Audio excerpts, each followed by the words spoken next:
Hey, it's Conrad Thompson. Thanks for checking out the podcast here on YouTube.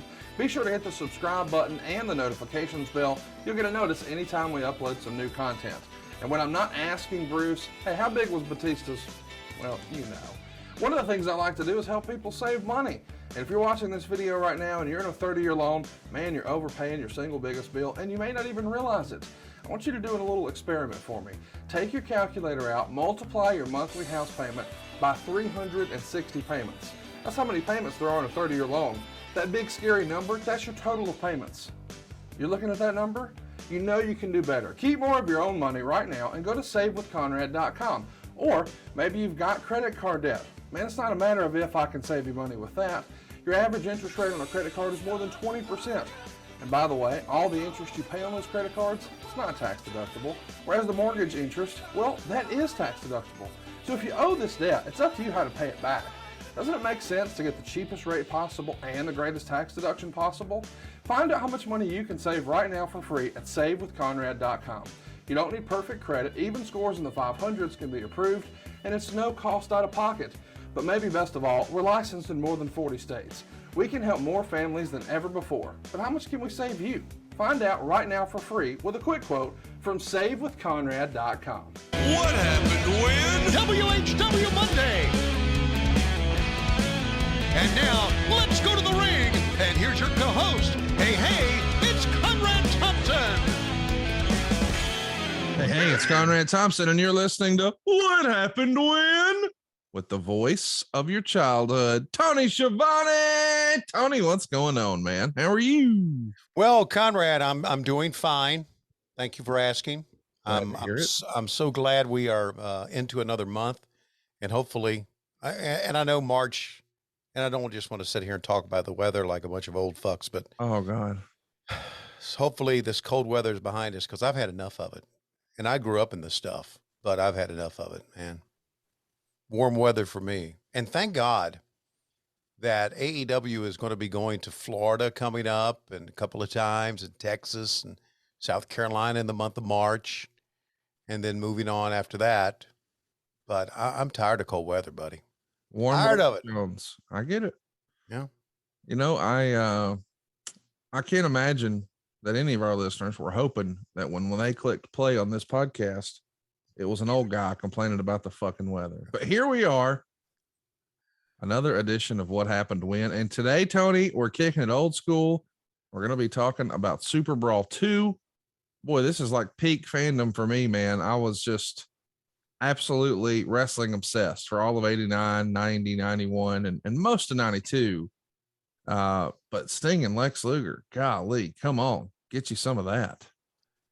Do you have cold weather where you are? Oh, geez. You know, let me tell you where I'm at in my life, Tony. I recently took, a bunch of friends to the mountains, and that didn't wind up being so much of a couple's trip as it wound up just being, all my friends, and there were some wives there.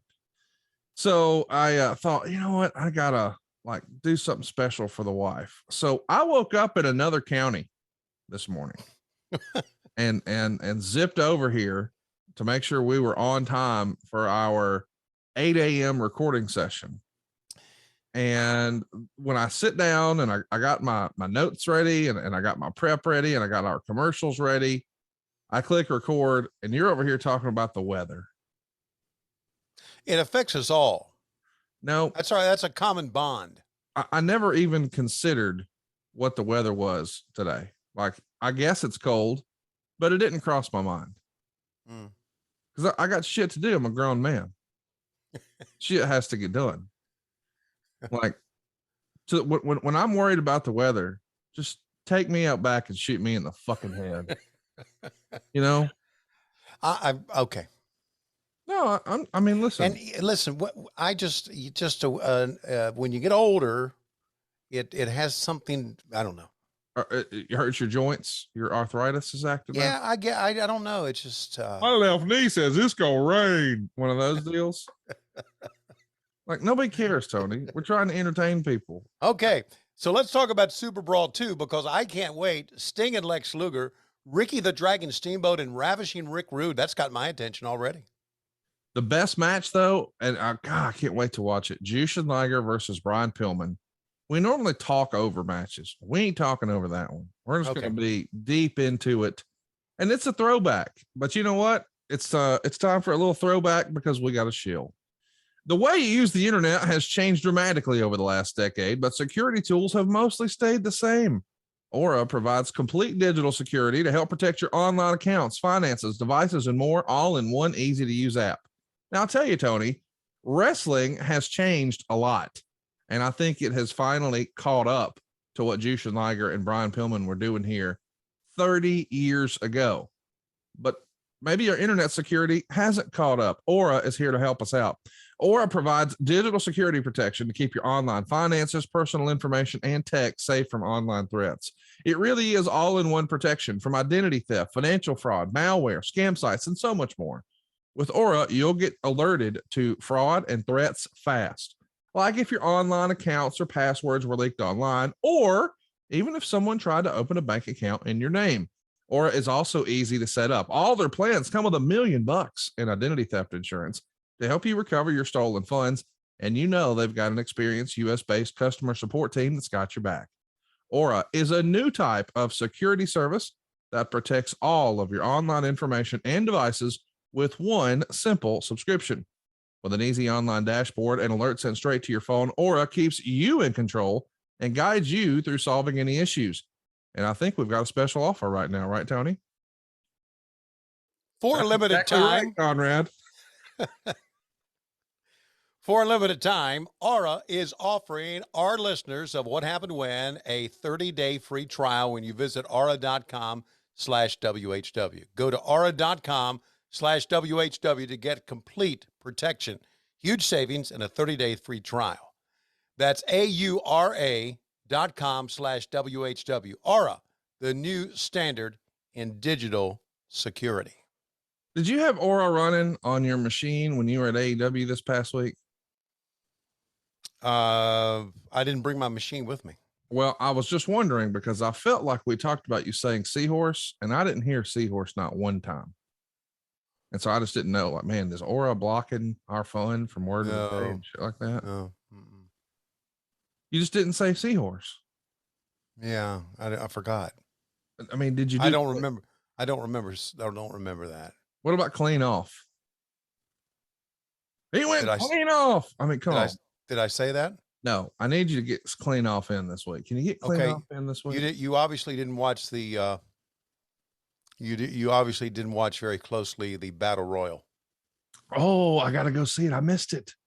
Thank you for that, dude. I'm watching and listening more intently than ever. So apparently not, because you missed it. That's what I'm saying though. I'm usually tuned in, but may have been, my wife going, rah, rah, I love you so much, and all that stuff. And I was like, could have been raining at your house and had your attention somewhere else, because when it rains, my left knee gonna hurt.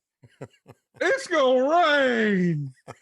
I don't know what's wrong with you, Tony. And I mean, here's the thing though. I know that we're all getting older, but I think most of our listeners are less concerned about the freaking rain and more concerned about keeping their hair. I know I was when Dad started to ease into the pool last year for our little anniversary party. Yeah, dude, he had a flesh-colored yarmulke. I think that's what you called it on Arn Anderson. And I immediately went home and hooked up Keeps, because here's the thing. I'm going to be honest. I didn't want to go to the doctor and talk about this because it's like, people are like going to the doctor for real stuff right now. And I'm like, I don't know about that. But Keeps makes it easy. And here's what we're talking about. 2 out of 3 men experience some form of hair loss by the time they're 35. And Tony, I'm 40, so I'm pushing it. More than 50 million men in the U.S. suffer from some form of male pattern baldness. Kurt Angle, Arn Anderson. And Keeps has more 5-star reviews than any of their competitors. And I want to mention there's only 2 FDA-approved medications that can help you prevent hair loss. And our friends at Keeps offer both. You see, Keeps offers a simple, affordable, and stress-free way to keep your hair. You get convenient virtual doctor consultations and medications delivered straight to your door every 3 months. That means you don't even have to leave the house. They've also got 24/7 care and support. Keeps has a network of expert medical advisors, prescribers, and care specialists to support you in making your hair goals a reality. It's also low cost too. You see, treatments start at just $10 a month and Keeps offers generic versions of the 2 FDA-approved medications to prevent hair loss. So these treatment plans are affordable, typically like half the cost of those pharmacy prices. By the way, Keeps has everything your hair needs delivered straight to your door with discreet packaging and proven results. Remember, prevention is key. Treatments can take 4 to 6 months to see results, so act fast. When it comes to your hair, save more and spend less. Hey, Tony, I think we've got a special offer for our listeners, don't we? Yeah, we do. If you're ready to take action and prevent hair loss, go to Keeps, that's KEEPS.com/WHW. It's very simple.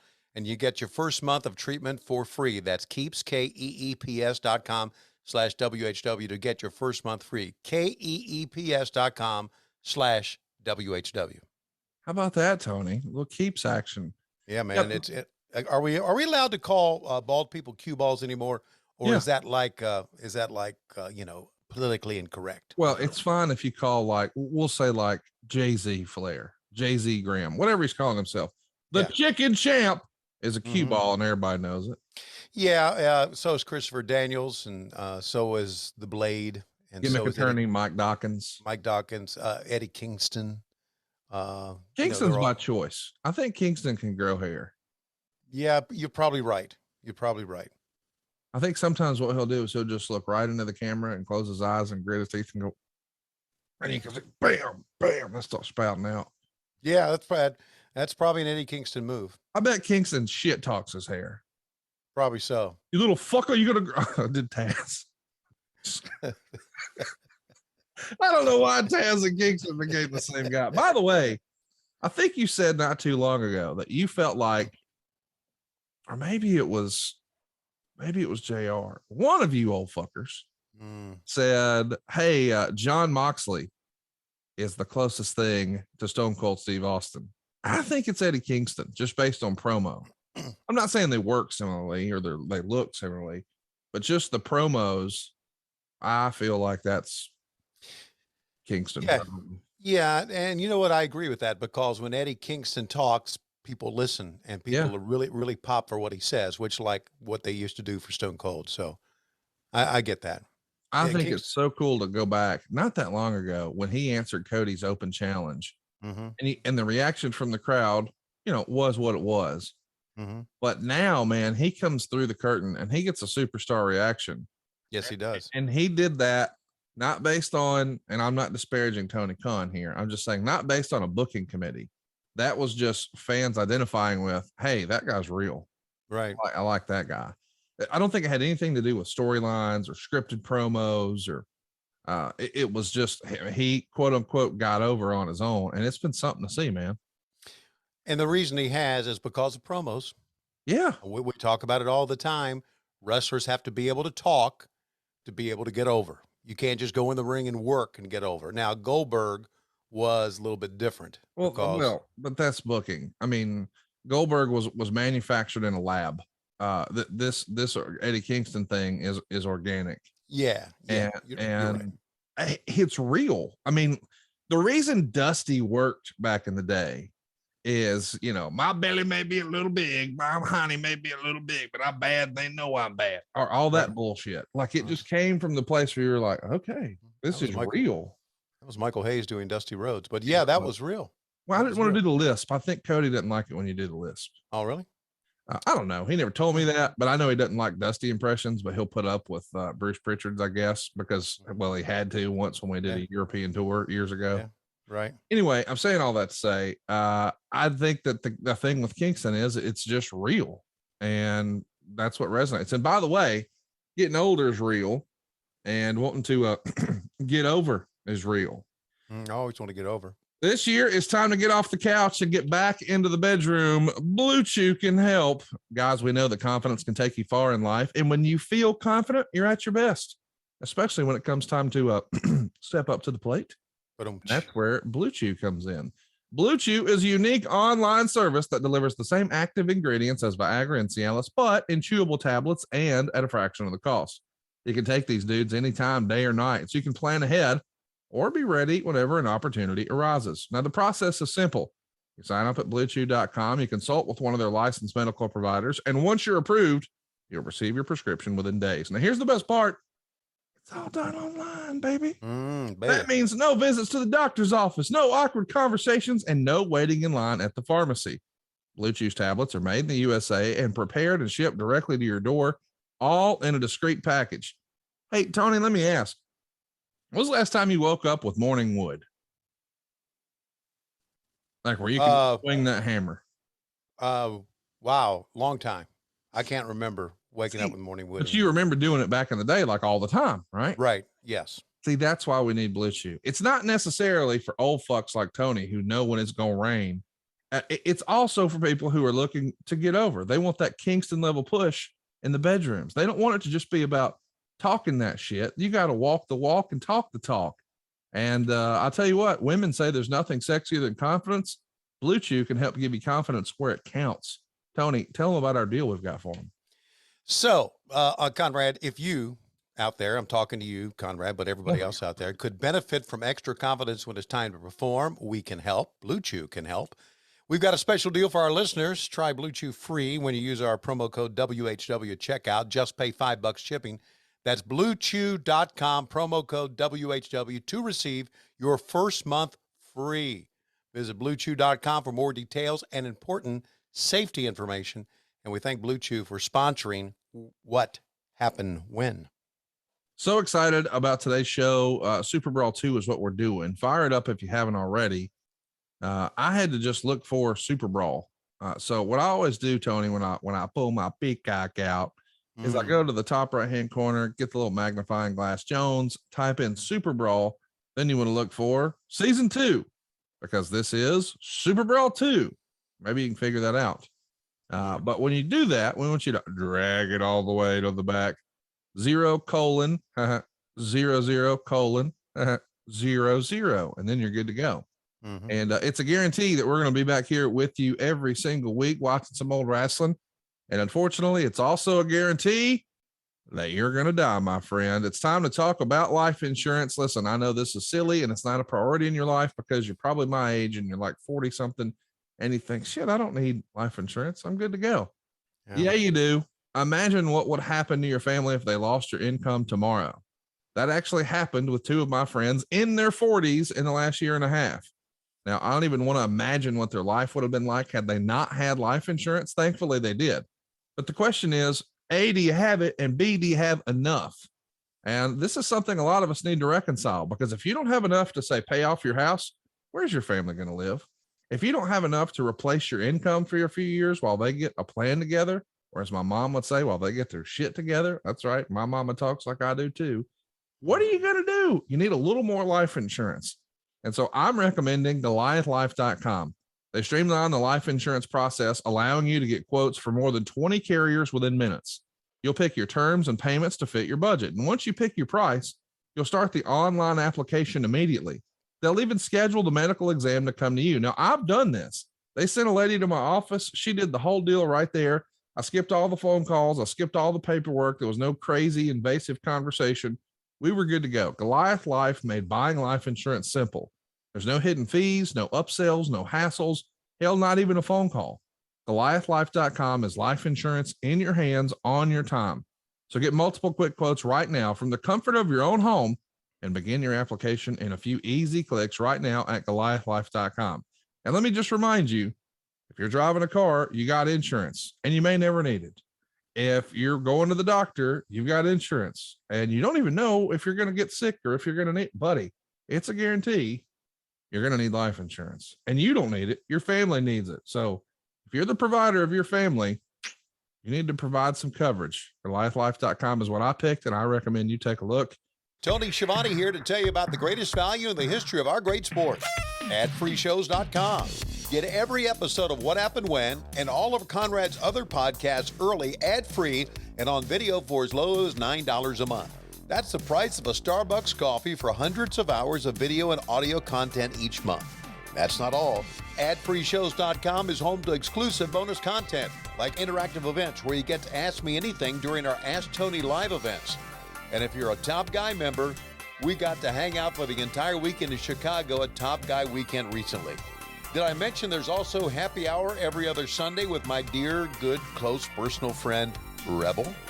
you call yourself a wrestling fan and haven't signed up for ad-free shows yet, you a lie. Sign up today at AdFreeShows.com. And I recommend that you fire up SuperBrawl, Tone. Oh, baby. I'm at all 000s. And I think if the rumor and innuendo is correct, we've actually got, I don't want to say a celebrity countdown, but in his own mind, a celebrity countdown today, a throwback What Happened When All-Star. Yes. Is it true?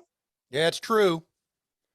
We've got a countdown that comes from Bad Money Slim. Yeah. What happened to Bad Money Slim? Bad Money Slim done fell in love and fell out because golly, he was at all of our stuff. We talked to him all the time. He's a regular part of our life. And now he's all wifed up and out of here. I hadn't seen his name in forever. Me neither. I think he just been standing on his head too much. Maybe. That could work. I could see that. You know, he started a merch store. Did you know about this?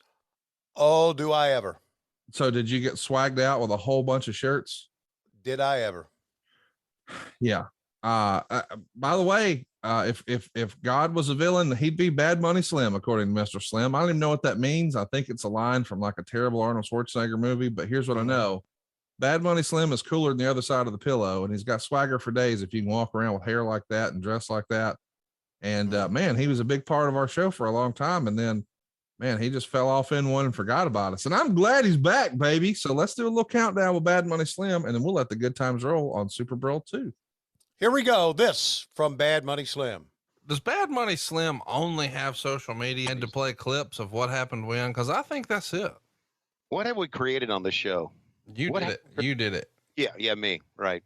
There's Bad Money Slim running around with that fucking whistle. I know. He's going to have his gimmick grill. He's going to have his shitty looking suit. He's going to have his sunglasses and then have a whistle on the side of his mouth. Well, Bad Money Slim probably knows all about it. Bad Money Slim, would you rewind it and listen to it for us and send me a note when I said monkey sex on the couch? If you have enlisted the help of Bad Money Slim, I am never speaking to you again. She said, there's this guy, Bad Money Slim. And I said, yeah. She says, he's kind of odd, isn't he? When you see Bad Money Slim, don't you just assume that guy's got a vape in his pocket? I'm just saying, pencil beard. Yeah. Grill. Yeah. Do you think maybe we could get him to do like some beard trimming techniques? I need to know how to trim my beard like an asshole. I bet he's got gimmicks for it. He's probably got apparatuses he got down at the swap meet. He does. And it gets him the right line. You see those rims? Yeah. That looks like the type of shit Bad Money Slim probably drives. Have we ever talked about that? That was Bad Money Slim? Bad Money Slim put it in there? Yeah. That motherfucker. That ball-headed motherfucker. You don't have to be a scumbucket like Bad Money Slim. Bad Money Slim, if you love me, you'll get this done. Are you going to read one from Bad Money fucking Slim? Because I know it's a dumbass question. If Bad Money Slim was of age in 1993, he would have been rocking a mullet. He probably would have been. Sincerely, your friend, Bad Money Slim. 3, 2, 1. Bad Money Slim. I think that's play. It's not our best countdown, but I press. Tonight, the World Light Heavyweight title is online when Japan's Jushin Thunder Liger defends his title against Flyin Brian. The World Tag Team titles at stake when the Steiners go head-to-head against Arn Anderson and Beautiful Bobby. Yeah. The United States Heavyweight title is challenged with Ravishing Rick Rude, battles Ricky the Dragon Steamboat. All right, then. And the World Heavyweight title match, the total package Lex Luger against his former best friend Sting. Live from Mecca in Oh my God. You notice it's raining What do you mean? on that, on the On the graphic? graphic, it was raining. Yeah. I don't like rain, man. Because your knee hurts. Depressed me. Hey, the Mecca. It's not called the Mecca anymore. Look who it is. Look at our hairs. SuperBrawl 2 is here on Leap Year Day. Everybody is talking about the main event, Eric. Sting and Lex Luger for the world title. What do you think? Absolutely. Capacity crowd on hand. As you can see, people outside the building still trying to get in. They want to see the match. Sting and Lex Luger. Personally, I think Sting has spread himself too thin. He's been taking on all comers in recent months. Lex Luger, on the other hand, he's been in seclusion. He's been getting ready for this matchup. I think Lex Luger is going to disappoint a lot of Stinger fans. Well, I would have to disagree. I think I said right before we went on the telecast that Sting is red hot. I think the momentum will stay. And of course, we have 3 more title matches, including World Tag Title. The Steiner Brothers look to regain the glory against Arn Anderson and Beautiful Bobby of the Dangerous Alliance. I'll tell you, I can't wait for this match. It has nothing to do with the fact that I'm from Detroit, Michigan, okay? It has nothing to do with the fact that I think the Steiners are probably the best tag team in WCW history. But I'm going to tell you something, Tony. I think the Steiners are going to eat their lunch. I think we're going to disagree all night because I really think that Beautiful Bobby and Arn Anderson are the greatest tag team wrestlers of all time. Together for the first time, they have been very dominant in World Championship Wrestling. It is going to be a tremendous match. Then, of course, U.S. Heavyweight title, Ricky the Dragon Steamboat and Ravishing Rick Rude. And, of course, Foley has been barred from ringside. You know, that's the one that I'm looking forward to a lot as well. You know, I want to see Ravishing Rick Rude. I want to see Ricky Steamboat go at it in the ring, but more than anything, I want to see what's going to happen with the Dangerous Alliance when Dangerously is barred from ringside. That's what it's all about. Okay, it's going to be a tremendous night. Joining us with our broadcast team in the dressing room area is Missy Hyatt. Let's hear from Missy Hyatt at this time. Thanks, Tony and Eric. And this is the night Big pop everyone for has been Missy. waiting for. SuperBrawl 2. And it's going to be Big. so exciting. There's going to be a lot of great matches tonight.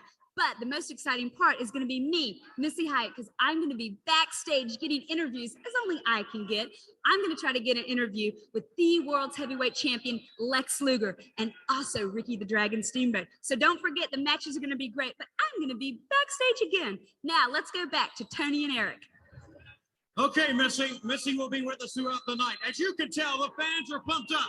We have the WCW light heavyweight match. Flyin Brian trying to get the belt back from Jushin, Thunder Liger, and of course, burying Windham and Dustin Rhodes and brought in a tremendous controversy, a tremendous grudge match against the Cruncher, Larry Zbyszko, and Stunning Steve Austin. It is going to be one heck of a night.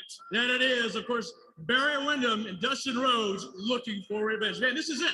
It's the brawl for it all. That's what WCW is all about. Right now, fans, we are just about ready to go. Let's go down to the ring and Jim Ross. Thanks very much, Tony. We have here in Milwaukee. Ladies and gentlemen, it's going to be a great night, no doubt about it. And I'd like to bring out our newest broadcaster in WCW. He'll be working with me at ringside tonight. He tells it like it is. Ladies and gentlemen, please welcome to WCW and SuperBrawl 2, Jesse the Body Ventura. He'll come in a motorcycle. Dude, this is such a big time show. Like, the card is unbelievable. But now, I mean, really think about this. Eric Bischoff, Tony Schiavone, Jesse Ventura, Jim Ross. That is a Hall of Fame broadcast crew right here. Yeah, a lot of well-known broadcasters, no question. I remember what Jesse said when he walked in the ring. There's only one way to make an entrance in Milwaukee. That's on a Harley, because that's where Harleys are built.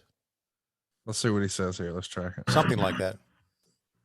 Welcome, body. You said it. The WCW is the wrestling of the future. The future is now. We're at SuperBrawl 2. That's right. Let me say one thing. When you're in Milwaukee, you ride a made in the USA Harley Davidson.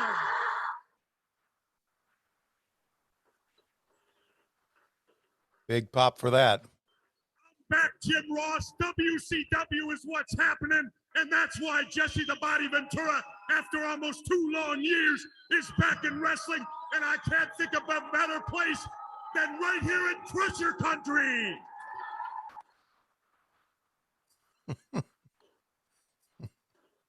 Jess, we've got championships, 4 championships to be decided. Do you have any predictions on any of the matches, especially the world title matchup? Well, the world title matchup obviously is a pick'em. You know, you got Sting, the #1 contender, who's not been in hiding. He's been out seeing the public. He's been wrestling a regular schedule. Then you got the champion, Lex Luger, who has gone into hiding. He's hidden. He won't talk to the press. The man won't even talk to me, if you can imagine that, Jim Ross. And you know, now that I look at you, you know, if you had a cowboy hat, you would look just like J.R. Ewing. And the funny thing is, his initials are even JR. Are you ready to go to work? I am ready to go to work. And don't forget, U.S. title match, Ricky the Dragon Steamboat and Ravishing Rick Rude. All right, fans, let's get ready to get it on here. Let's go back to Tony Schiavone and Eric Bischoff. So how about that, man? Jesse Ventura, almost like Nostradamus here, predicting, hey, man, you need a hat. You look like J.R. Ewing. And sure enough, now he's good old JR in a fucking cowboy hat.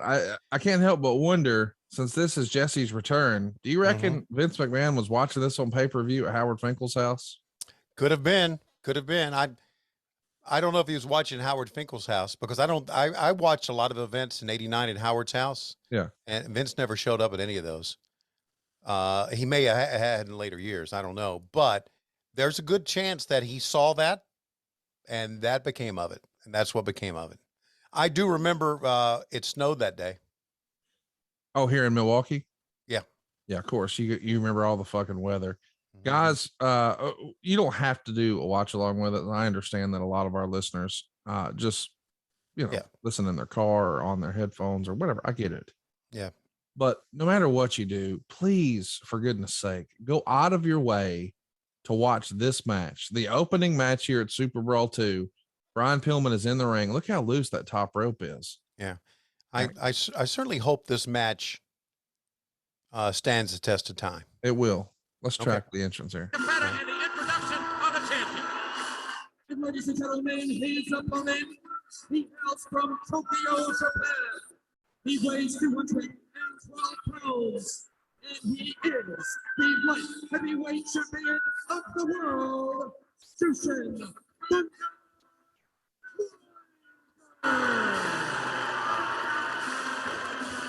Let me just say, I love Dave Penzer. He's become a friend in real life, and I really like him. But Lord have mercy, I love Gary Michael Capetta's delivery. I will never forget as a kid him introducing Sid as being from anywhere he damn well pleases. It just got all over me. All right, here we go, man. Now, remember, boys and girls, if you're watching this, this is not from this past Wednesday. This is from 30 years ago. But God, 30 years. God, I love me some Jushin Liger. Yeah. He got a great ovation too. He looks like a spaceman. Yeah. I mean, seriously, when in the scene from Back to the Future, where Marty McFly is trying to scare his dad and he wakes him up, he's dressed in something that I assume he wanted to look like Jushin Liger looks here. Yes. Yeah. It was a little thing, but as a kid, man, I totally loved Brian Pillman's Bengal tights too. Yeah, that was his trademark, man. I was so football obsessed in this era. I mean, I could probably name the starting lineups of all the teams back then. Like, it's literally, I just knew them all. I knew who played left tackle for the Redskins and who was right guard for the Dolphins and all that jazz. Well, this is the year, as a matter of fact, right before this, if I'm correct, the Redskins won the Super Bowl over the Bills with their best team ever. Yeah. You thought that was their best team ever? Best team ever. Best Redskins team ever. Wow. Yeah. Because they had the best offensive line. That was the year of the Hogs. And they haven't even sniffed a championship since then. Of course, the Redskins are dead. They're now the Commandos or Commanders or Communisters or something. I don't know what they are. But as if you can see by looking here on my You're all shirt. about the Jags these days. All right, here we go. He's outside. Here we go. Now getting some momentum. And both feet right to the face. Wow. He caught Thunder Liger with a beautiful head scissors, followed it up with a drop kick, put him outside the ring. So remember, stuff off the top rope is illegal. So the referee's trying to stop him from getting up there. Yes. So this is the beginning of the Watts era, right? Yep. Okay. Well, I mean, a Kip Frost still might be there. I think maybe he is, because Jesse's just starting and Kip's who brought Jesse in. That's right. Right. So Hurd is just freshly out of there. Yeah. And so that's why we're all happy. Yes. Yeah. I saw, I had the pleasure of meeting Jushin Liger once. and it was random. He was walking around Vegas in shorts, flip flops, a t-shirt, and the mask. And it just tickled me. It was like the first time I got to go to local news here, and I saw our weatherman got his suit, got his tie, all the starch in the world, got his slacks like he like it. White Mall Walker Asic dad tennis shoes. Because nobody was going to see that on camera. No, and whoa, look at that, man. Here we go.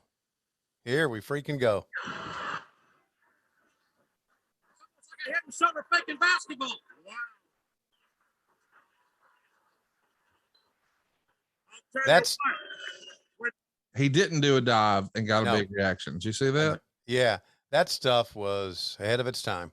Oh my gosh. Great camera shot there too. Yeah, it was. I like that camera shot. I mean, look, this is not just spot. They're grabbing holds and doing some submissions and they go right back to it, right? Yes. Yeah, do a couple of crazy things and go right back to it. They're going to go 16 minutes and 58 seconds. And Pillman's not even supposed to be in the match. Pillman was legit working against doctor's orders because of a back injury. It's according to Dave Meltzer. Wow. What's Flyin Brian Jr. up to? We saw him on TV a little bit last year. Is he still with y'all? Yeah. As far as I know, I haven't seen the Varsity Blondes in a couple of weeks. I've seen Julia Hart backstage, but I haven't seen them. And that's I don't know what's going on. So I think he is. Oh man, getting ready for that surfboard, and Brian immediately got the ropes. The surfboard, I got to tell you, in this era was like unbelievable. Oh, here we go. He teased it. Now let's see what JR says. Got it. Yep, he's got it now. Pillman better try to keep those arms, and he's oh man. All's fair in love and war. Dude, that's so fun to see him go for the same submission twice and Pillman have it quote unquote well scouted and get to the ropes and stop it. Yeah. I like that. It's a struggle to get it on, just like it would be in a real athletic competition. That's what makes this so good. It's not high spots for the sake of just popping the crowd. It's part of the match. It's part of trying to win a match. And that's what makes it so good. And they also benefited, these two guys, from working a lot more matches than most of the kids do today. Oh, yeah, of course. Yeah, and that makes a difference. That really makes a difference. Oh, wow. Crucifix, penny predicament, and he got 2 out. Nice execution of the crucifix there, and Liger just nailed an on-the-money drop kick in the corner. I love JR saying pinning predicament. I love that term that he used. Okay, he's Pillman calling a spot. on the spot. Absolutely. Oh, look at that. You weren't seeing that a lot back then. No, you don't see it. You don't see that. Don't see that today, really. Yeah. See, I think the kids today should watch these matches and go steal from 30 years ago. Yes, I told you that. I took. Here's a cover. Japanese side suplex there, dude. Just dumped his ass on his head, and they have a wide shot of it. I took a video of the Russian leg sweep from Brad Armstrong and showed it to some guys in the back. I said, if you go do, I said the float over. I said, if you go do a Russian leg sweep, here's a suggestion. You don't try to tell kids this is what you need to do. Just a suggestion. Yeah, may be good. And now he hurts the knee. Yep. And Liger goes right for it. So we got a little story building here. And you know what he's going to try to do next? Oh, that was like a Mr. Perfect style. I like that. Work a body part. It's old school, but it's proven. Yep. Is that Barry Bloom in the front with the white? I think it is. Oh my God. That's Barry Bloom? Yes. And that's Mitch Ackerman, who's no longer with us, to his left. Mitch was a friend of Barry's, worked for Disney, was a friend of ours. Mitch passed away recently, I think. I've never seen Barry with a mustache. Yeah, no, Barry is there because, he's Jesse's guy. And that's Jesse. That's Barry and Mitch with the camera now. Who's the blonde next to him? Was that Barry's wife? I don't know. How about that? I talked to Barry this week. Oh, is he your representative? No, but he represents somebody. Yeah, I know he does. Look at this. Look at Pillman getting the crowd fired up here. Pressure on the knee and the shin bone of Brian Pillman. Look at him. In a figure four, slapping each other. Competitive situation. Pillman was so stoic earlier today, had very little to say to anyone. This youngster has overcome so many obstacles. He had 31 throat operations as a youngster. He knows what challenges are. And this is certainly the biggest challenge of his professional wrestling career right here today. Man, JR in this era, I know you love. We just did a couple of bonus episodes that were really fun. SummerSlam 2000, Tony got to see Shane McMahon take the big bump. And what else did we watch from SummerSlam 2000? We watched the table, ladders, and chairs match. There you go. Yeah. So a lot of car crashes and stuff, but buddy, you were all into, oh man, this is JR at his peak, right? And I argued not from my personal fandom. Right. I think it was this era WCW, you know, 89, 90, 91, 92. That era JR to me, he called this like an athletic competition.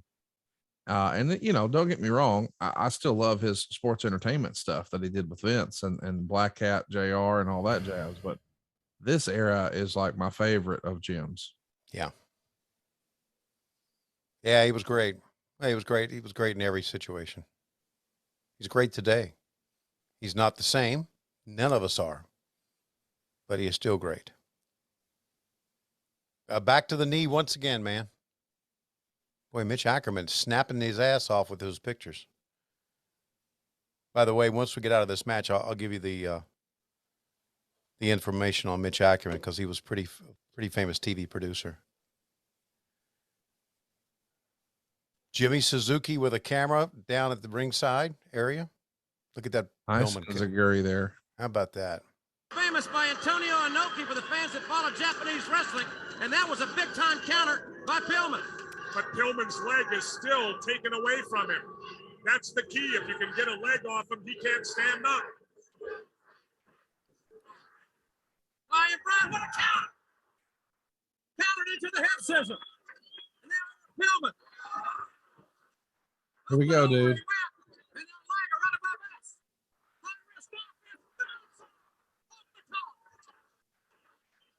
He called it a moonsault, but whatever.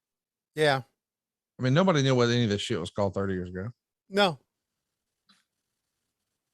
And then again, who comes up with the right name for it? The person who does it? Excalibur. Well, I know he does. He was 8 years old here and named it. You may not be far off. Because here's the thing, when he says some of those names, yeah, you'd be like, fuck, I'm gonna have to take your word for that. I mean, yeah.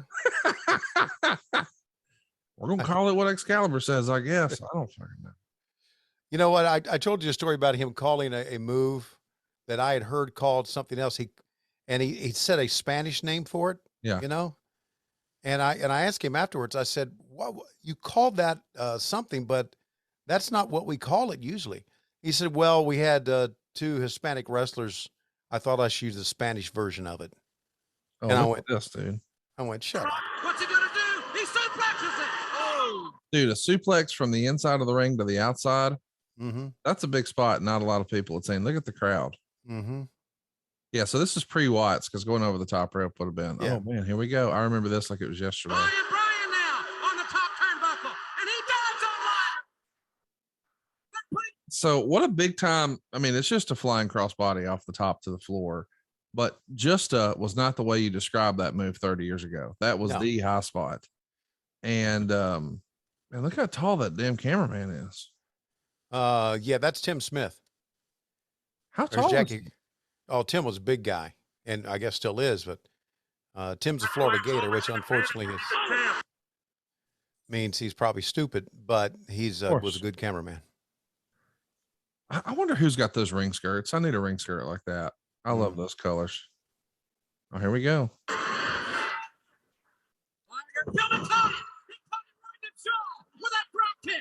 Yeah, those kids. There was a kid in like the third row there with a black shirt on. Yeah. So, he's going nuts. He got a hat on. Fans are invested in this one, man.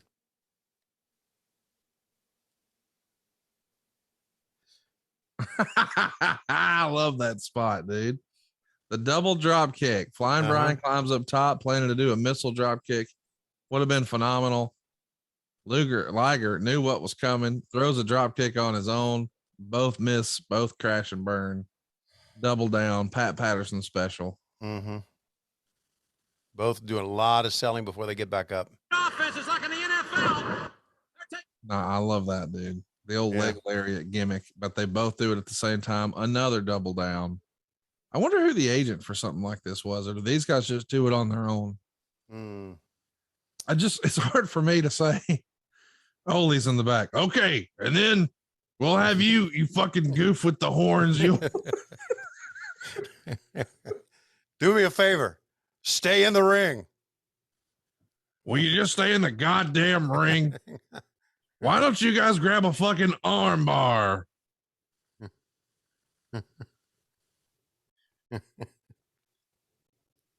Liger so far ahead of his time, and what a perfect opponent for Brian Pillman. I mean, this has been a love affair for Liger, but you got to remember, Pillman is having to wrestle guys who work totally different styles. But here you see, nice bridge there, exactly what he's capable of. And maybe this was too far ahead of its time, but I'll tell you what, this goes from being opening match to main event in just a handful of years.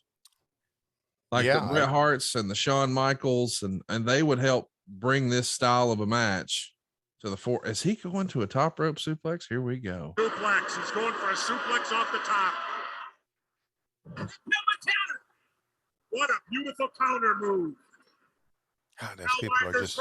Pillman needs to hit this and go for a cover. No.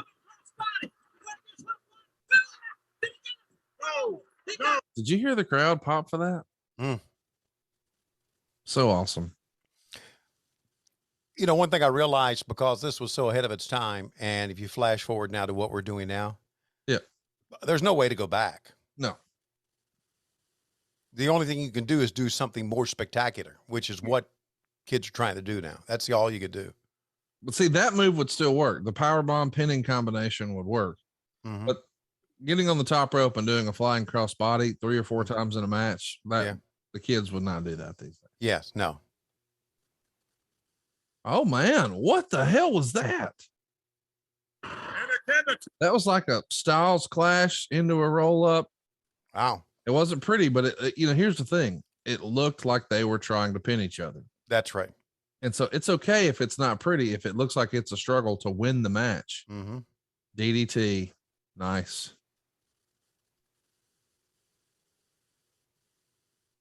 They're going to go 16 minutes and 58 seconds. Meltzer would say there were so many hot moves in this match, you couldn't even remember them all, which I guess is pretty accurate. It is kind of interesting that we heard a USA chant. Not something you hear all the time these days. No, you don't.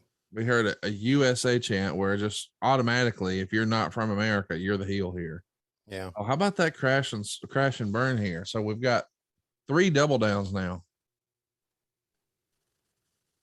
Yeah, you don't hear the USA chant because there's no really the Japanese wrestlers that we bring in are usually revered by the fans. Yes, correct. Yeah. But back then we were unfamiliar with them. We didn't have YouTube in our pocket. Right, exactly. Nice. Let's see. Is he going to hit it this time? Yeah, he is. Barry Bloom loved that move. Yeah. Dude, I gotta get on Barry about getting a mustache going again. That's all I remember him was with a mustache until I saw him, first saw him back a couple of years ago in an AEW event. Oh, here we go. Bridge is back, and he got him.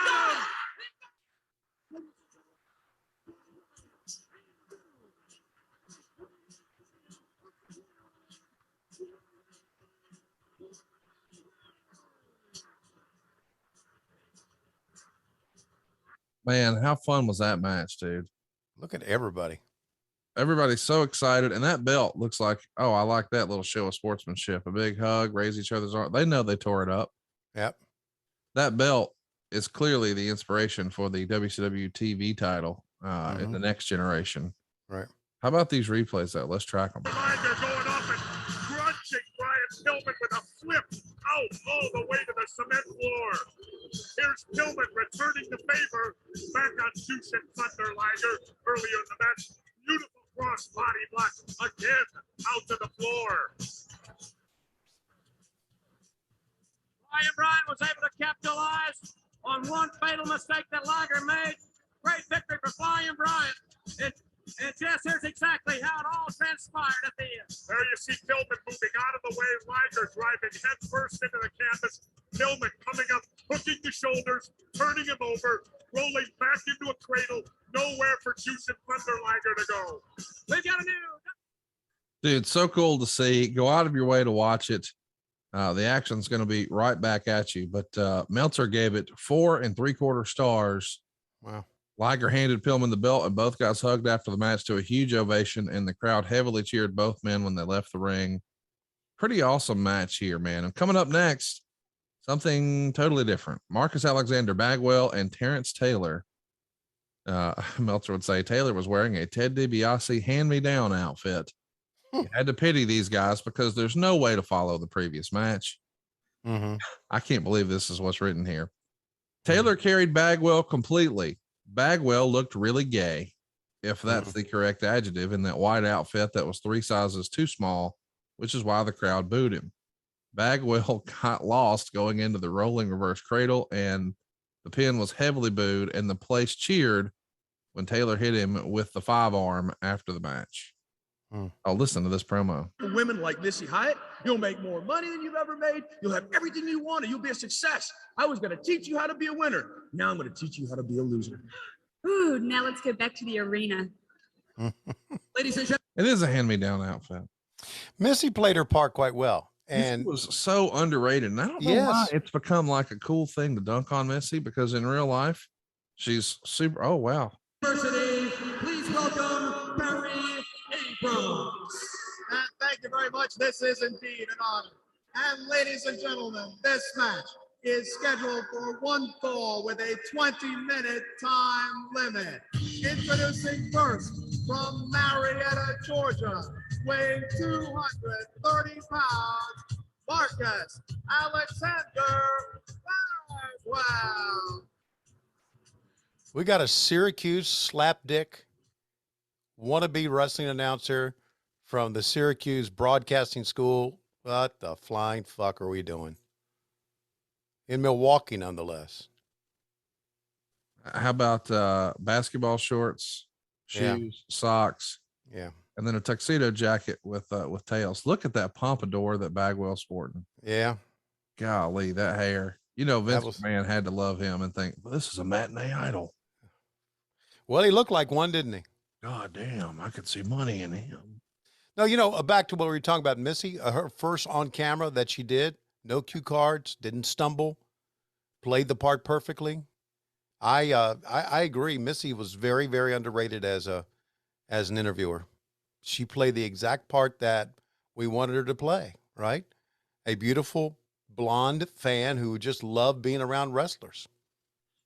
I want to talk about Missy in a minute, but first, can we compliment Terry Taylor's hair? This slick back Jones is a good look for him. He looks like Gordon Gekko with the hair. I mean, the outfit's the shits. I mean, it's clearly Ted DiBiase hand-me-down. I mean, it is a straight up $1 Million Man ripoff. Right. The slick back ponytail Jones. That's a good look for him. That is a good look for him. Boy, he's Terry. He's ready to be a man. Terry was a good wrestler, man. And there's a lot of guys that I know in AEW that look at Terry Taylor fondly about helping their career. Yes, he's helped so many guys behind the scenes. You know, that's really ultimately the legacy that Terry will leave, I think, is more of all that he did to help folks behind the scenes as opposed to in front of the camera. But Terry Taylor in his career, to me, is proof that timing is everything. Yeah. Because I think if Terry came along 10 years sooner or 10 years later, it's a totally different experience for him. Especially 10 years later. Don't you think? Oh, yeah. Yeah, you are right on so many levels, both as a wrestler and behind the scenes.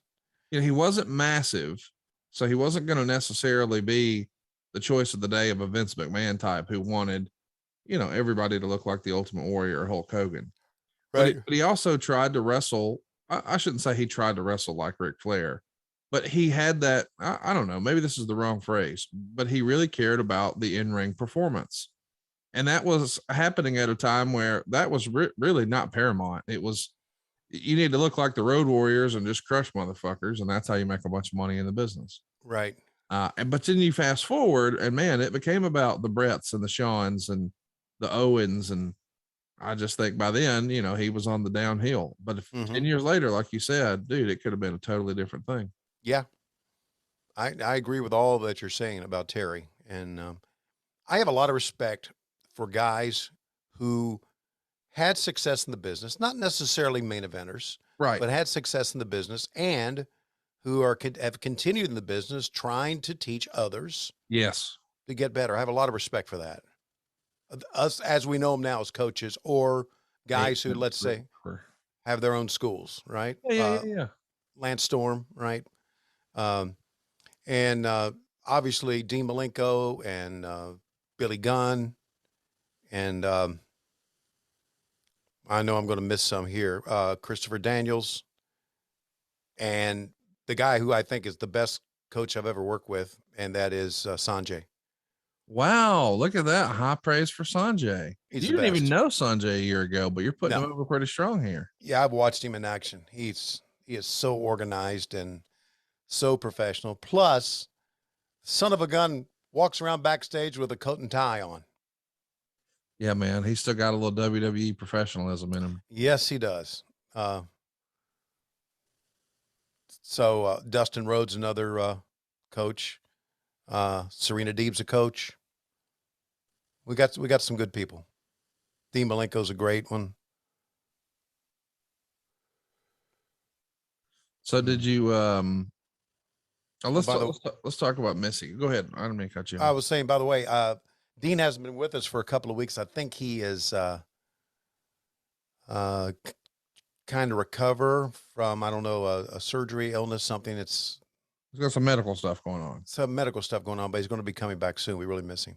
Well, that's exciting because, man, we go back and we watch his stuff from like 96, 97, 98. Yeah, it's some of the best stuff that you could ever see. Yeah.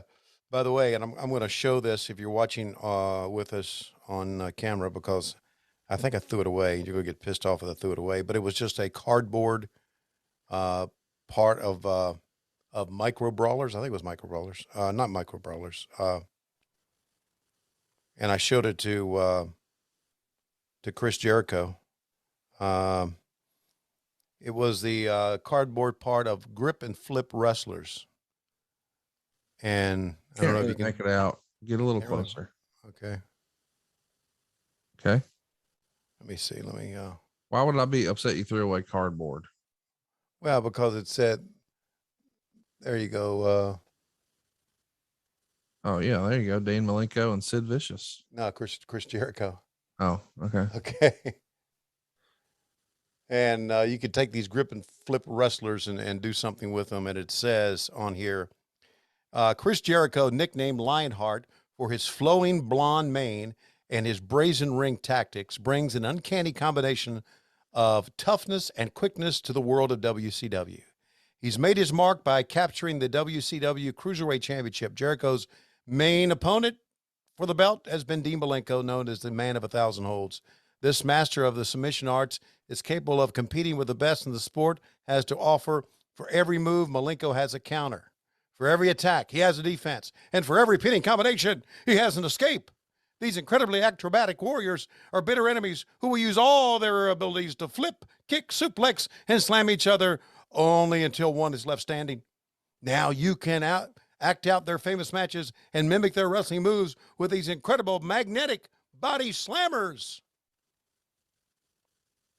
Collect them all. Goldberg against Hollywood Hogan. Diamond Dallas Page against Raven. Jericho against Malenko. Grip and Flip is a trademark of Toy Biz Inc. That's all I got left of the Grip and Flip, guys. That's all I got left of them. The Grip and Flip, guys. Grip and Flip. It's the first time I've seen Grip and Flip on a webcam that was like that, and it was a man on the other side. So chat me up as we're talking about Missy Hyatt. Yeah. I felt like she did a great job. She definitely played her role. And by the way, it's worth mentioning, she's a pretty attractive lady back here. She was a knockout. I mean, especially, I think she first came on the scene in like 86, 87. I mean, so she's a few years into her run here. But I feel like when people talk about Sunny, they always talk about her as being like, oh, she was the first. I mean, people talk about Miss Elizabeth in a different way, but I mean, as far as whatever, the blonde bombshell thing, Right. Missy Hyatt was first, dude. Yeah, she was, but she never really was a wrestler. And Neither was Sunny, neither was Elizabeth. Right. I'm trying to think, and we've touched on this before, but I'm trying to think when she was. You said she first started when? So I think like 86. I could be wrong. well, let's do the old Google. Oh, okay, sure. Let's put in our Google machine. Are you going to watch the show or participate at all, you think? Or I've been participating. She started in September of 85. Yeah, I've been. Oh, look at this, Mr. Perfect move. Wow. Oh, what would you call that? Mr. Perfect. Okay, thanks. You have Hey, no Mr. idea what the Perfect. move even was. 'Cause you're texting with Alicia Fox, who's going to make her AEW debut this Wednesday. Trying to see if you can schedule some makeup territory. What are you doing? You paying your taxes? What are you doing? No, I'm looking up Missy Hyatt here. I just told you September of 85. Yeah, September of 85. Yeah, you're welcome. Welcome back to the show. Okay, thanks.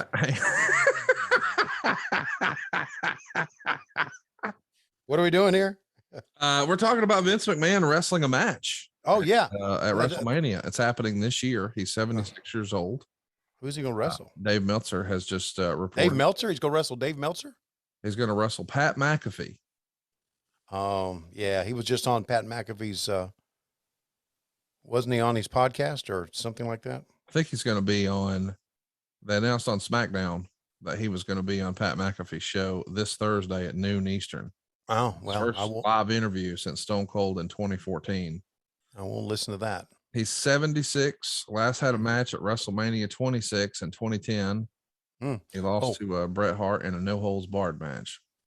Take a listen here. Room door. Now, no one has been seeing him training for over a month now. And here's Mr. Race. Mr. Race, is he prepared for this match? I'll tell you, Missy Hyatt, just like I'll tell the rest of the world, Lex Luger's in the greatest shape of his life. He is going to walk into that ring tonight, world's heavyweight champion. And tomorrow night, he'll be world's heavyweight champion because he is the WCW world's champion, Lex Luger. Well, that's going to be the exciting match, Sting versus Lex Luger for the World Championship belt. Now let's go back to the arena. Well, ladies and gentlemen, the following contest. Can I make you feel old? Yeah. You want to guess how old Harley Race is right there? Harley Race is in his 50s there. Harley Race right there, and I'm not kidding, is 3 years younger than Chris Jericho is today. Wow. Look at who it is. Bang, bang.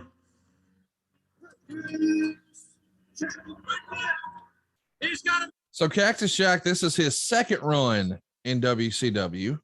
He had come in before and really made an impression. I think he worked his way up to like 150 a year, or maybe it was 75. And this is the run maybe where he's 150 a year, according to his book. But he didn't absolutely love WCW and have the best experience before, but he went out and now he's making a little run at it here. His first book was called Have a Nice Day, right? Yep. Maybe this is the end of his first run. Yeah, this is probably the end of his first run. It is, because the Vader splat is going to happen in October. And look at here, Ron Simmons. Ron Simmons versus Cactus Jack. Talk about that for Styles Clash. Some big power moves coming your way. And of course, Bill Watts is going to come in and make him the top guy later this year. And how could you not? Just look at him physically. What a specimen. Fans are with it. Yeah, little Seminole chop. But they're doing that in Wisconsin, dude. I know. That's cool. That is cool. That's that shows you how well JR got over 4-time All-American at Florida State. Yeah, big time. Yeah. And he's even got did. like the FSU colors on his tights and all that. Yeah. Ron Simmons' hair back here cracks me up though. You don't see dudes sporting that hairdo anymore. No, I mean, these days, I think everybody likes it a little more high and tight. But I mean, even Cactus Jack, you don't see wrestlers sporting that, or the referee. God damn, it is mullet central right now. Look at this. Oh, there it is, the hangman spot. In the rock. Cactus Jack is turning red. And look at Simmons. You'd think Simmons had helped the guy out. I mean, the guy could strangle right there. Instead, what's Simmons doing? Punching him. Well, he finally got up on the apron and it helped it. Dude, he started with the hangman spot. Look at him checking that ear. Is it still there? Fuck. that's how he lost his ear, right? One of those spots like that. Yeah, with Vader in Germany. Jesus. Man. Oh, geez. I think I have grown to appreciate Mick Foley is now Mount Rushmore wrestlers. Because you just think about, I love his boots here too. God, I wonder where those wound up. Some private collector somewhere's got them. If you got those cactus boots, those OG cactus boots, hit me up, man. That's so cool. Anyway, think about that, dude. He was Cactus Jack, Mankind, Dude Love, I guess. But then Mick Foley, think about that. Like, he was a commissioner, WrestleMania main eventer, thrown off the cage with The Undertaker, brawl all over the place with Sting. I mean, unbelievable matches with Vader, deathmatch stuff with Terry Funk. But he had great promos and great character work, and he's exceeded every which way. Yeah. Oh, look at there, JYD in a tuxedo, bro.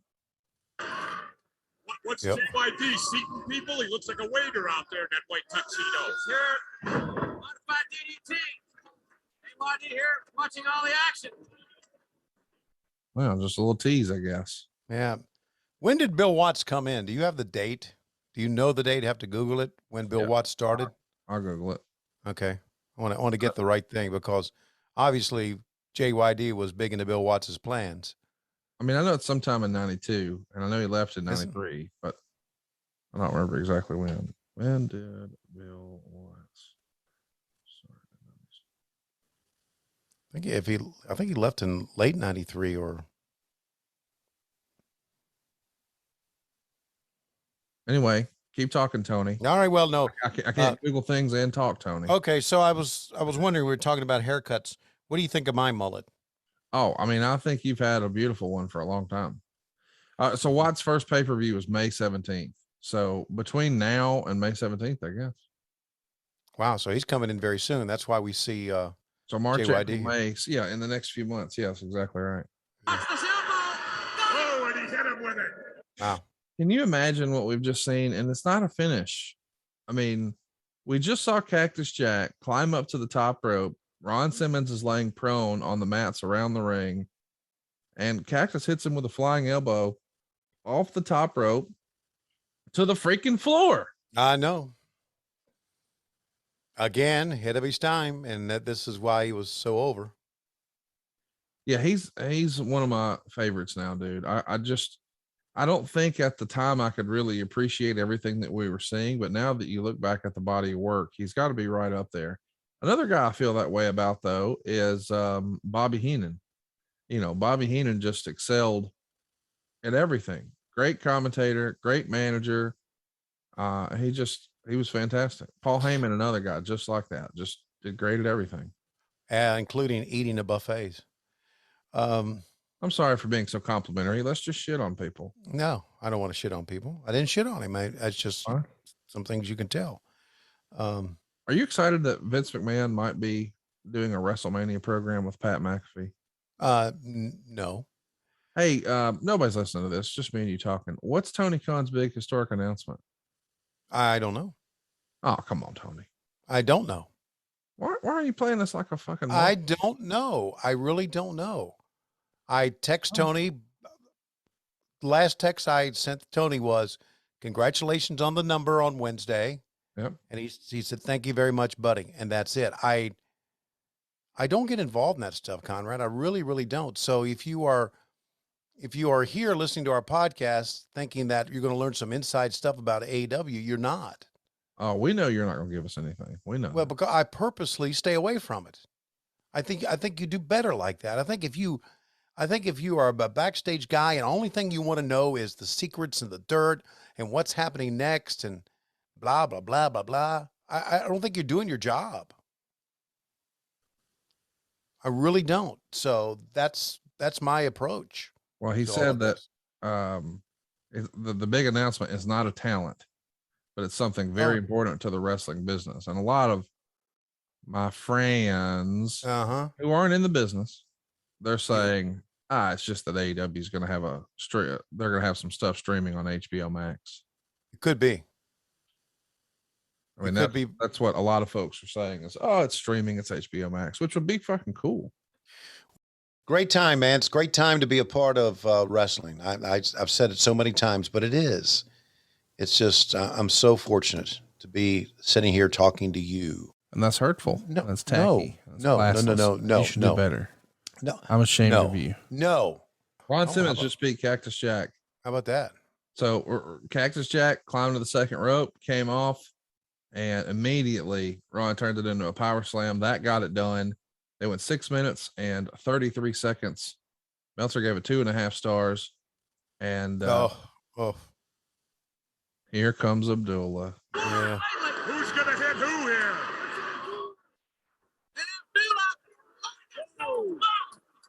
He got Simmons from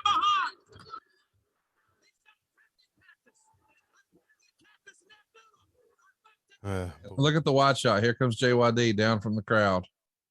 I thought he was wearing a tuxedo, but he's got a tuxedo jacket and shirt and tie on, but jeans underneath, it looks like. Did he just whack somebody in the audience? I think it was a security guard. Okay. It was a guy. Yeah. See, look, they're doing this security guard stuff where he just beats them up. Just get out of here. You get out of here. Oh, he's got a cummerbund. I'd leave him alone, Doug. Let him do his thing.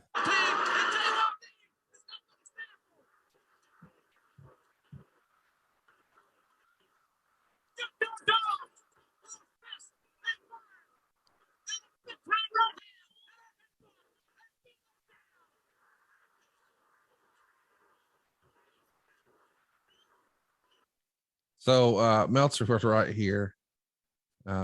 Until Junk Food Dog came out of the audience and headbutted a few security guards and made the save, you'd be shocked at the pop JFD got with the fans chanting his name. He's dropped 61 pounds, although when the starting point is 346, that means there's still about 15 or 20 left to go. He, for whatever reason, Meltzer always had a hard on for JYD. And yeah, I don't know why. It's like he really went out of his way to bury him. I mean, I know once upon a time when he was in Mid-South, yeah, he was a different guy, but yeah. So what? A lot of us are. Yeah. You take a look at, a lot of the top guys across a 10 or 15 year span. Yeah. They look different. Yeah. Anyway, big star. You were telling us about your boy and how you're going to give us this AEW spoiler, and we're ready. No, we have not established that. You just told us that 20 minutes ago. I did not tell you that. You can go back and listen to that. That's something you've been pushing. And for you guys out there who consider yourself wrestling journalists, don't write that because that's not true. You just told us. I mean, listen, go review the tape. I didn't. We don't even have to. I don't want to keep doing this. Like, no, go review it. Review it, please. I did not say that. Don't think it's going to happen. I'd love to have our stuff streaming. So it very well could be. I think it would be a great move.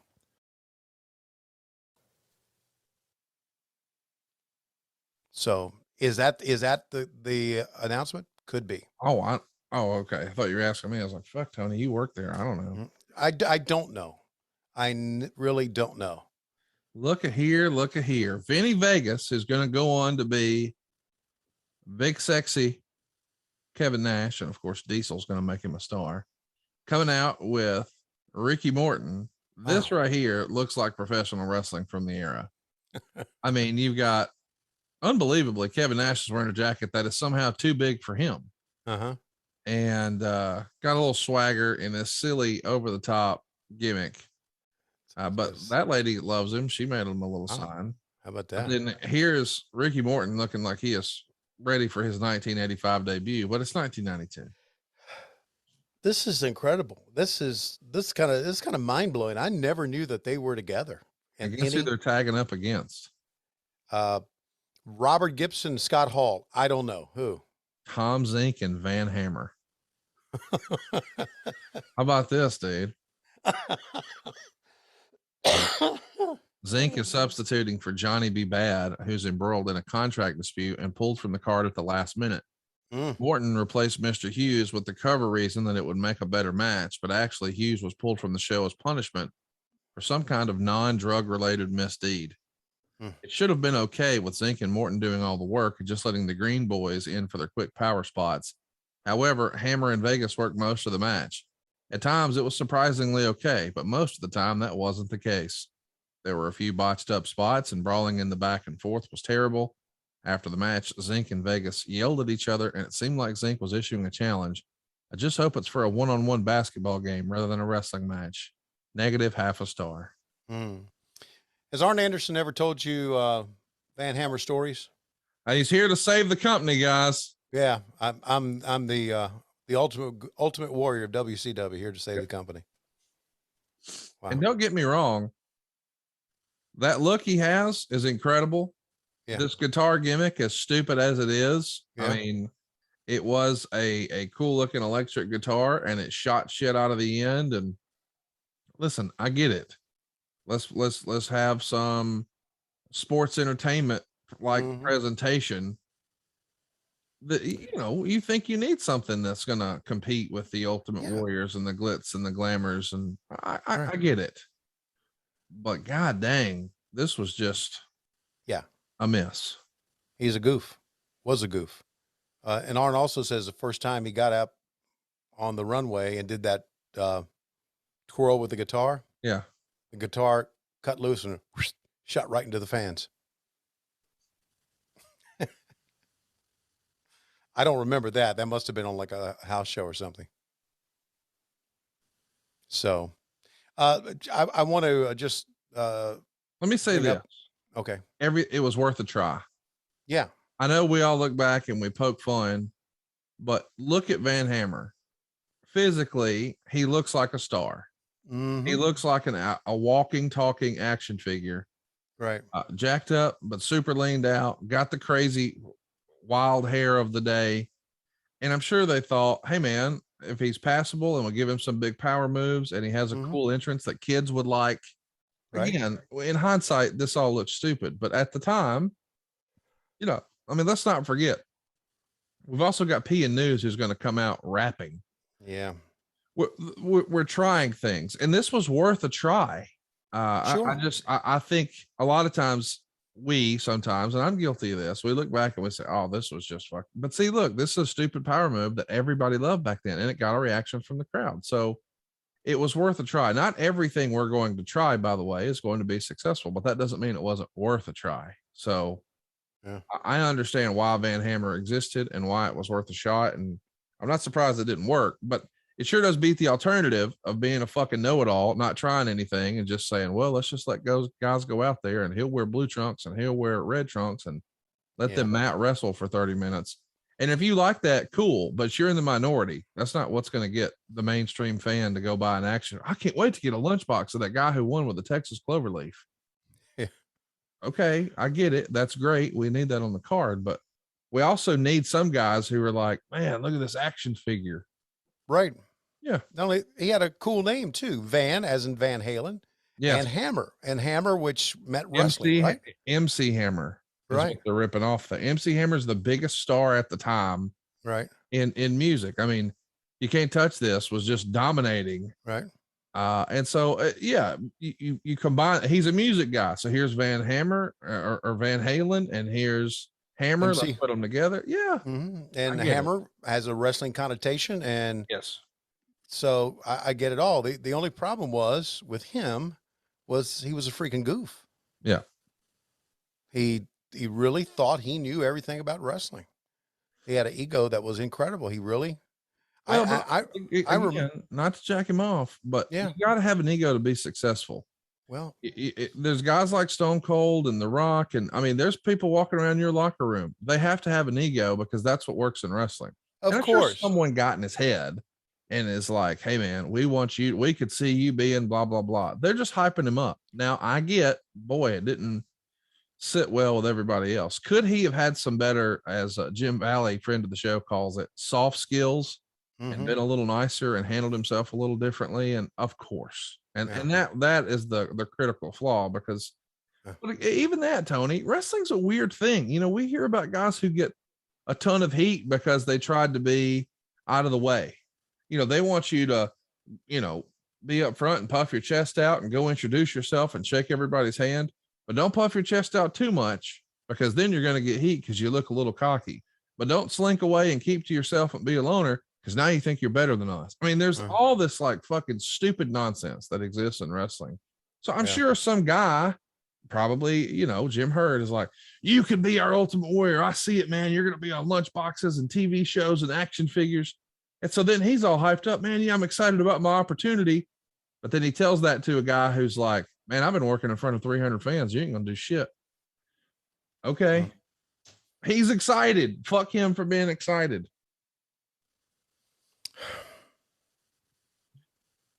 Well, it's more than that. I mean, he showed me a StarCast. Fuck him. I'm just saying, sometimes in wrestling, it feels like guys get quote unquote heat for something that's really fucking stupid. Yeah. No, you're right. It's not like he said, "All right, guys, I'll only sign with WCW if you give me a big push. And I want to sling this guitar around my neck. I don't play the guitar, but I want to do that." I mean, somebody said, "We're going to do this music video and you're going to wear this guitar." It's his job to do it. Sure it is. Tom Zink got heat because he had a good contract. Think about that. Jesse Ventura had heat with Jim Ross because Jim was upset that Jesse made more. Yeah. That's not Jesse's fault. Nope. What was Jesse supposed to say? "Well, goddamn, Mr. Turner, you can't pay me more than Jim Ross. Make sure I make $1 less." And I always thought Jim approached that the wrong way. He didn't. He's acknowledged that since. Yeah. I always thought that my take on it was, if Jesse's making all this money, he has set the standard high for announcers to make more money. For us on the next round. Yeah, that's right. To make more money. So I didn't have any problem with what Jesse made. I liked it. And by the way, it wound up working out for JR, because I'm sure JR had, I shouldn't say I'm sure, I bet JR had one of, if not his best deal he ever had when he came to AEW. And guess why? The same reason that Jesse came in with a big one. That's he right. had a big run with Vince. He became a household name with Vince. So it came full circle for him. Yeah, I know. Yep, I get that. I know. All right. I want to say something about Mitch Ackerman in the front row very briefly, just to let you know. He passed away in February of last year. Oh, damn. Almost about a year ago. I'm sorry, February 2 years ago, 2020. He was a director of production for Lorimar from 78 to 85, overseeing Dallas, the Waltons, 8 is Enough. He served as executive producer of television production at Walt Disney TV from 85 to 2000, producing Home Improvement and Boy Meets World. Wow. And he was a friend of ours. We went out to dinner with him many times. Loved wrestling. No longer with us. And he was about like 6'8" too. Really? Yeah, big guy. So we really miss Mitch. Good guy. He was a friend. And not only that, he got me tickets to Disney World a lot. Well, there you go. Ain't nothing wrong with that. Yeah. He's really slouched down in his chair too. Way down. Probably trying not to look 6'8". Yeah. So there you go. And then there's Barry Bloom with that mustache and that stylish scarf. What'd you think about MJ? What'd you think about MJF promo? Did you watch it? Did you see I that part of did, it? and I watched it with my wife. Yeah. And I told her as he started, I said, "This is the real story." Mm. And she said, "What?" And when you guys first did like the AEW kickoff rally there in Jacksonville, and he and I had an interaction where he called me turkey tits and put gum on my forehead or whatever he did. He was mean. He's a jerk. Right.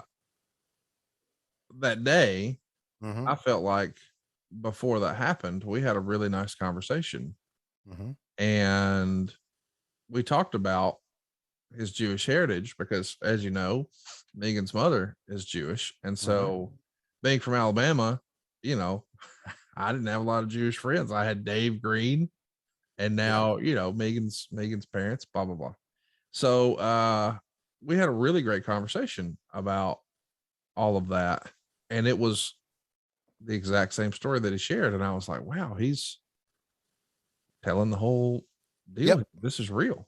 Yeah. And so then fans went out and found, pieces of his story where he had posted on social media, his real life social media, like 7 years ago, that's all the real deal. Mm-hmm. And I think a lot of folks like stupid ass Matt Coon, friend of the show, stupid ass Matt Coon, he believes this is going to be a big CM Punk MJF double turn. Mm. And I love Punk as a heel, but I don't know that the fans are ready to accept that. Mm-hmm. And I'm not sure that I'm done with MJF being a heel, but I do know that is how you become a babyface, what he did the other day. Yeah. But it was so nuanced. I mean, it was not your typical wrestling promo, and even Punk's reaction was not your typical wrestling response. It was something else, man. I'm excited to see what they do next with it. I'll tell you that much. Yeah. It was very odd in many ways. And I remember just being told, just let him go. Do not comment on what he's about to say. And I said, okay. Just let him talk. If you want to comment afterwards, you can. So yeah, it was it's very unique TV. But there you go. I love things out of the ordinary. I do. You gotta, old cliche, you gotta try something against the wall until it sticks type thing. So let's see if that, in fact, let's see where they're going, because I don't know. And I like it that way. Yeah. I like being a fan. I like being surprised by what they do. But on the other hand, Wardlow and his Powerbomb Symphony is really getting over. Wardlow has the right build. I don't mean physically. I just mean his story. He could be a breakout top guy. Yeah, I agree. And backstage, legit one of the coolest guys out there. Legit. Well, he has a fucking great look too. Yeah. I'll tell you this. I know we're talking over a Ricky Morton match here. Ricky Morton getting a little hold on Van Hammer. I was kind of surprised to see Brian Cage get re-signed. I was shocked. I felt like Brian Cage, and by the way, I like Brian. I had Brian at a couple of Starcasts. Great to do business with, super professional, super nice, super humble guy. Like everybody on our quote unquote staff and our volunteers who worked with him had nothing but glowing praise. And I've always been impressed with some of the stuff that he could do, but it felt like we're not seeing much of him on AEW anymore. And I don't know any inside information. I'm just saying, I know there's a lot of guys there and there's only so much TV time. So I just thought he'll probably be one of those that just expires because we haven't seen a bunch out of him lately. And then when it was announced that he had re-signed, I was like, or the option had been renewed, whatever the particulars are. I thought, okay, well, that's a sign that this really is a war between WWE and AEW. Yeah. Because that's a guy who is realistically not been used a lot lately. Yeah. But I think the idea is we don't want him going to WWE, because what if they did something with him and it becomes the story? That was the first time I thought, all right, there might be something to this AEW WWE war. I never did think about it that way. I never did. Well, I'm just saying, I'm not saying that Vince would make him like a huge star. I'm not saying that, but I am saying if he popped in and all of a sudden he's doing something with Lashley or something, people would say, "Oh, can you believe Tony Khan let that one get away?" Much like he did later with the Steve Austins or the Mick Foleys or the whatever. You know, the Undertakers or the Mark Callises. Yeah. And so I think it was more of a, because I don't know what I don't know what value he added to AEW this last year because he was used so little, is my point. And again, I'm not saying that to disparage Brian Cage. I'm a big fan of his, and I think his presentation and look and some of the stuff he can do is phenomenal. And personally, just a top-notch guy as far as, you know, my experience has been. But when he got re-signed, it's like, you're not even using him, ... And I thought maybe this is to keep him from being successful somewhere else. It could be. I always thought that the only problem, Brian, I liked him. He was nice to me, great guy. I thought that he could do incredible things that a guy his size normally would not do. Yeah. And I loved him for that. And I thought he was a valuable part of us. I think his only drawback was that he was not good. Oh, wait, hang on. Let's try it. So fast. I was trying to get the interview, and all of a sudden, from out of nowhere, comes Arn Anderson, Larry Zbyszko, and Tony. I'll tell you something, I'll never forget it, because I was about 6 feet away, 7 feet away, and I could literally hear the bones breaking in Wyndham's hands. One of the most sickening sounds I've ever heard. And, you know, from that, Barry, of course, rushed to the hospital and has had reconstructive surgery on the hand. So Arn Anderson and Larry Zbyszko attacked Barry Windham as he's driving into the backstage area, I believe in Dusty Rhodes' convertible Mercedes. It was, and it was done at Chattanooga also. How great is that, man? Well, it was a fun angle, old school, but I just love those sort of outside of the ring because it reminds me of the attack on Dusty with the Horseman way back in '86, and good stuff. Anyway, I didn't mean to cut you off. You were talking about Brian Cage, but that was a big moment I wanted us to at least address. I just think Brian's only problem was, and he's not the only one that has this problem, is that he's not good on social media. Oh, I see. I didn't know that. Yeah. In other words, it's like, why would he say something like that on social media? Okay. We've had social media classes too. At AEW, you mean? Yeah. Well, I mean, not classes, but you know, everybody will get together and Tony will talk, or the coaches will talk, or HR will talk about your social media presence, what to do and what not to do.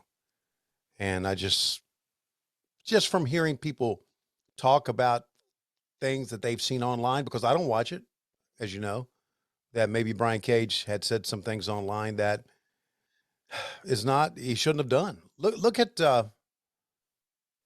Stone Cold. God, I just can't get over this. It's crazy to think about what he looks like here as Stunning Steve Austin with Lady Blossom, and what he's going to look like as Stone Cold Steve Austin. Just, I'm not saying physically, but yes, I mean, the robe, the hair, the tights, the boots, all that. But That's just knowing where he is here versus what he's going to be just 5 short years. Right. Underrated tag team right here. Dustin Rhodes and Barry Windham, both rocking those classic style boots. Yeah. Both got different style leather jackets on and black tights. What a tag team, man. You know, one guy was called the Natural, and one guy really probably was. I mean, 85, 86, probably one of the best wrestlers in the world. And here we are in 92, and he's still not become world champ, but he's going to the next year. He'll have the big gold belt. And what a great tag team here. Stunning Steve and Larry Zbyszko, part of the Dangerous Alliance. Yeah, you mentioned Lady Blossom, but that's Medusa. Yeah. He came in with Lady Blossom though, didn't he? Yeah, he did. Which was his Jeannie, which was his wife. Right.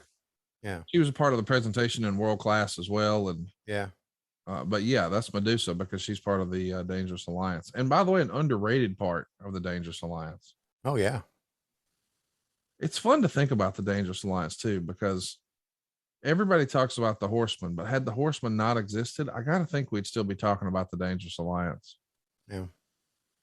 I mean, think also, about Ravishing Rick Rude, Arn Anderson, Bobby Eaton, Larry Zbyszko, Austin, Medusa, and Paul Dangerously. I mean, yeah, man, how about that? That's a hell of a group. The only problem is that when they went to like shut up, a fast food place, Paul ate all the food. You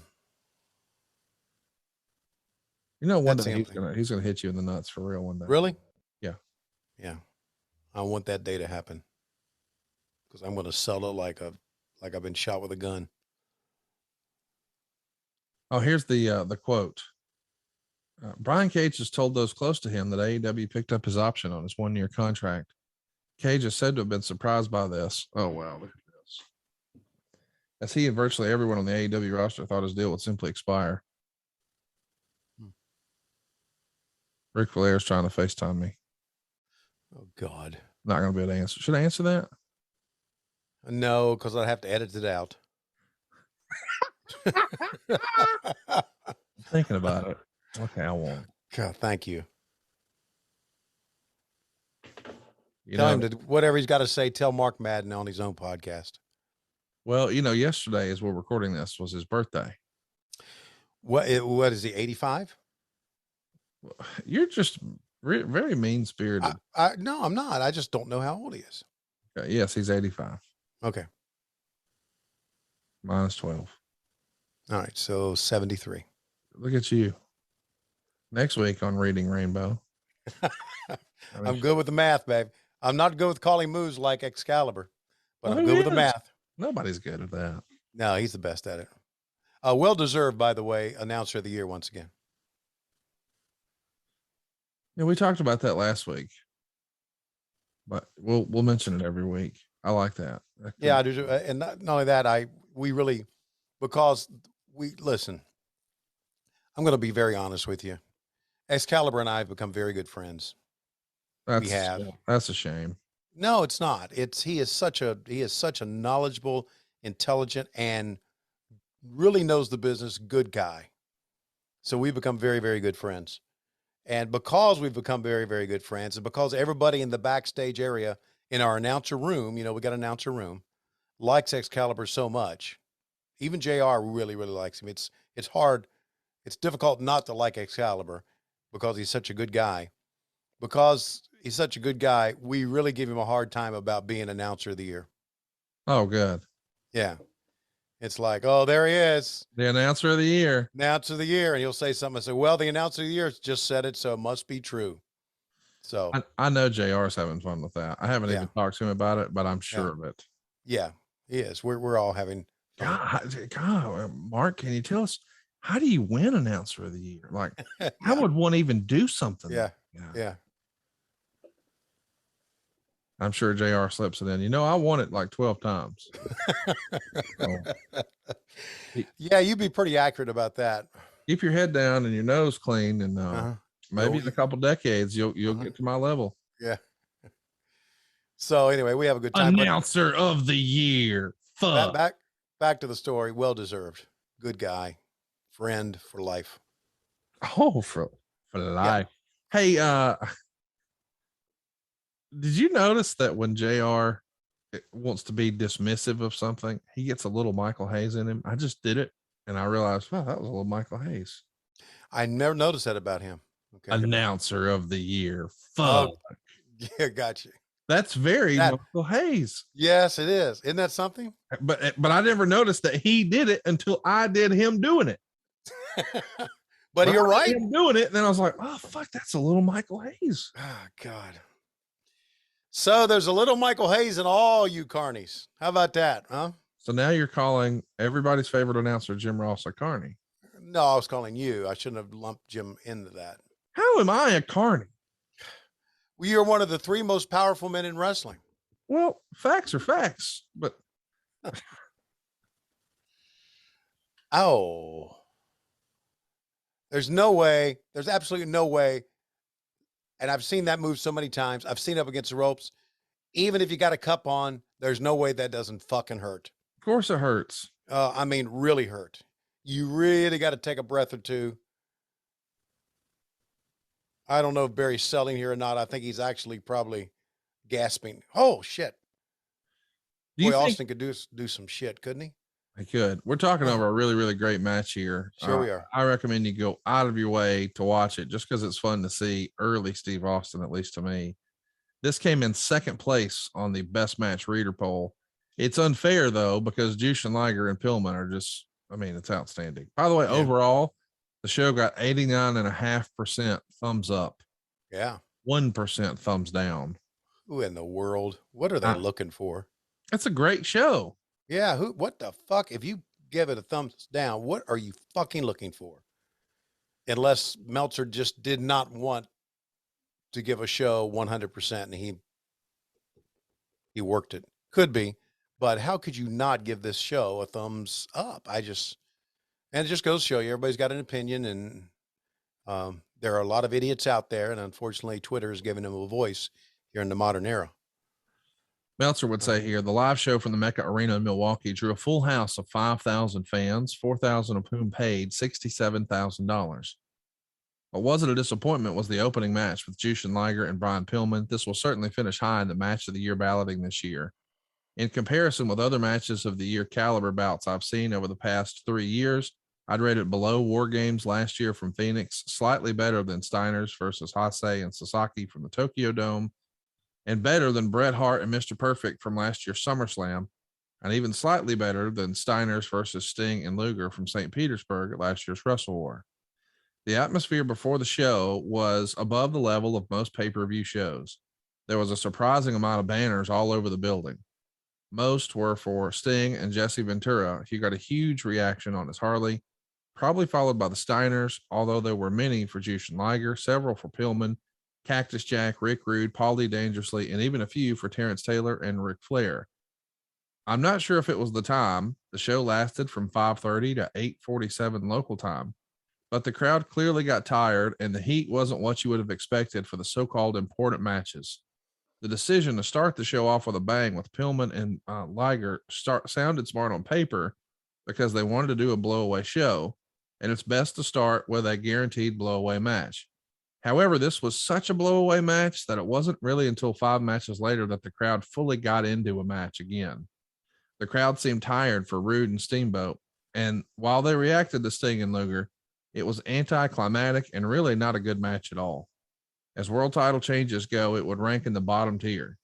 I didn't sense nearly as many people knowing in the crowd this was Luger's last hurrah in the company as one would think. Something like this has been such a poorly kept secret.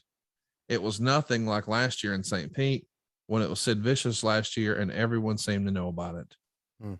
So that's the report from Dave Meltzer. By the way, there was one dark match here, Tony. Big Josh beats DDP in 7 minutes and 38 seconds with a butt drop off the top rope that his father, Tough Josh, made famous in the 1960s in Oregon. Page's best spot was spitting in the crowd, 3/4 of a star. Spitting in the crowd. Oh, by the way, with that in mind, we should say something about Page's show. Yes, your favorite, man. I mean, listen, this thing is up your alley all day, and it's getting high praise everywhere I look. Yeah. The Guardians of Justice on Netflix. Check it out. It's something everybody's going to be talking about. It might be one of the biggest things Page has done. It's pretty crazy when you think about too. Like, this dude has put out DVDs. He's put out books. He's been on Shark Tank. He's done a podcast now. He's got DDPY, the app. He's got the studio. I mean, he has become a guru. He did documentaries on himself and others, and it's changed the lives of so many people in and outside of wrestling. Oh, by the way, also a world champion. Oh, by the way, also the feud of the year. Oh, by the way, also probably the hottest finish in wrestling for the last 20 years, on and on and on. And now this motherfucker is doing superhero stuff on Netflix. Yeah. Like, there is no bounds to what DDP can do, and I'm pulling for him. And by the way, I want to give a plug. I don't think a lot of people know this, but very beginning of the year, we started a new podcast, Jake the Snake Roberts, Diamond Dallas Page, and myself. It's on video, and I think it might be the best video podcast we have, but it's unlike any of my other podcasts, where instead of me, quote unquote, driving and us talking about what really happened, man, you just get to feel the love and energy and positivity and sincerity. And it's just real to see Jake and DDP talking. And just yesterday we recorded some. It'll air in a few weeks, but we're going to talk about the Rhodes family. And man, when we talked about Dusty passing, it was a top 5 authentic, vulnerable, real moment in my podcast history with DDP. Yeah. Go out of your way to check it out. It's called DDP Snake Pit. Can't recommend it enough. But Diamond Dallas Page is on a short list of the really great human beings in professional wrestling. And to see him be that touched and moved and emotional and open and transparent, it was less of a podcast and more of an experience. Go check it out. Fantastic stuff. Yeah, I had a chance to be with them. I don't know if that one's aired yet or not. It has, yeah. We had a little Okay. Tony Schiavone run in. We had a David Crockett run in. Right. And you know, who knows who's next, but Yeah. It people was are all the time. the name of the show is Guardians of Justice, and it is if you're not a superhero person, you may not be into it, but what would draw you into it is that it is so uniquely done. Yes. It is unlike any other TV show I've ever seen as far as the way they use animation and graphics and just a combination of a lot of things that you've seen from many different decades. And Dallas plays probably the biggest part in it, one of the biggest parts in it. And so I can't recommend it highly enough. So anyway, there you go. And again, I agree with everything you say about Dallas. And not only that, I just love Jake the Snake Roberts. How could you not? Yeah, I mean, you could tell how much fun he and I had when I was on that podcast and how much fun I had with him backstage. He is freaking hilarious. And I just think about what he's gone through in his life to bounce back like this and be such a great, good person.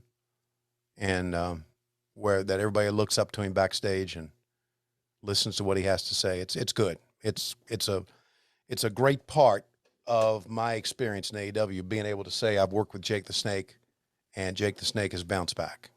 Yeah, and I'm so glad you phrased it that way too, because man, there are some folks who that they want to. Oh well, he messed up this one time, so fuck him forever.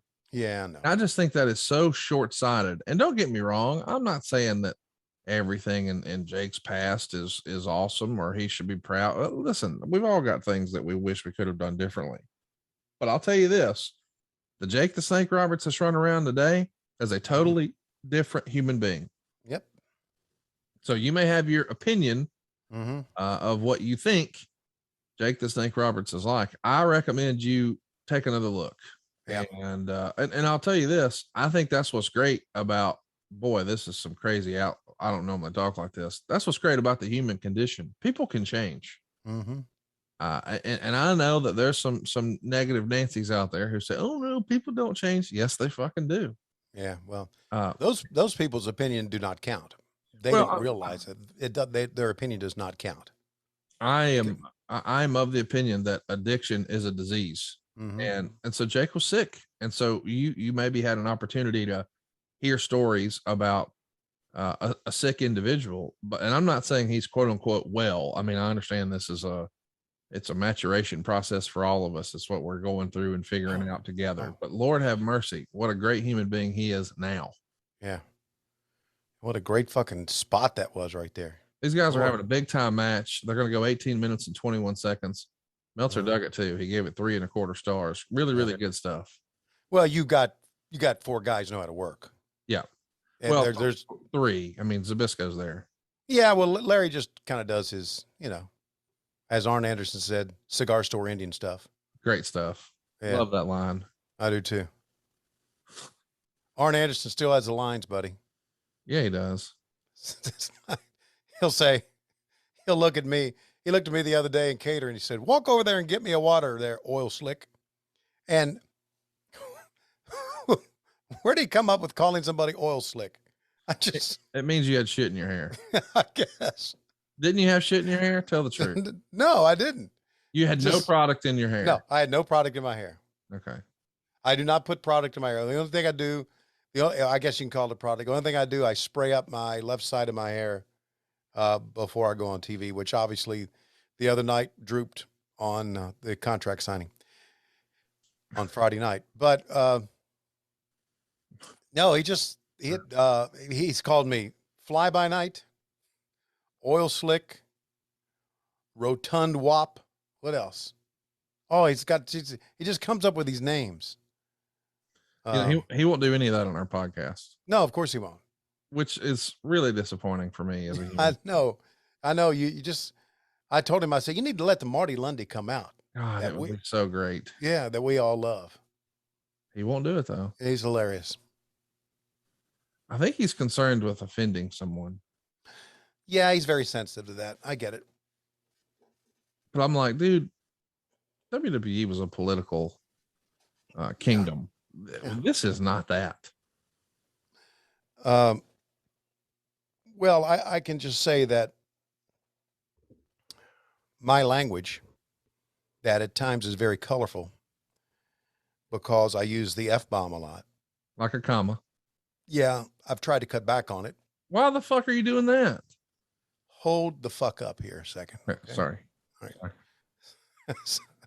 I've tried to cut back on it, but I have so much fun with that word. And there's a couple of people backstage I have so much fun with that word with. Who do you like to fuck in the backstage area? I'm not. See how you're going to. No, I mean use the word. Not okay. Like, come on now. Don't be silly. Yeah. So I'll go. There's some people in the back. I'll look at them and say, "Hey, how the fuck you doing?" They'll say, "I'm doing fucking fine." I say, "Well, fucking good." Oh, there you go. Say, "Well, I'm going to go fucking to the ring." I say, "Okay, go to the fucking ring." And by the way, go fuck yourself, and we walk away. So use that. Just a fun, crazy, no meaning type, just word, right? Because you can use it in everyday talk. It becomes part of everyday speech in a way if you use it correctly. Yeah. Where the fuck you going? What the fuck you doing? Not a fucking thing. That it just has no meaning. It's just a part of a verb or a noun or I don't know. So anyway, I discovered, and this is really kind of upsetting. Okay. I'm listening. I have, is that the finish? Yeah, there's the finish. Okay.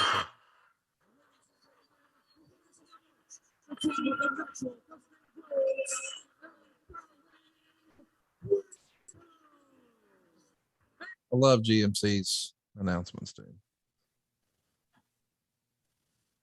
So you were fucking telling a fucking story. Finish the fucking story. All right. So, so I have, I'm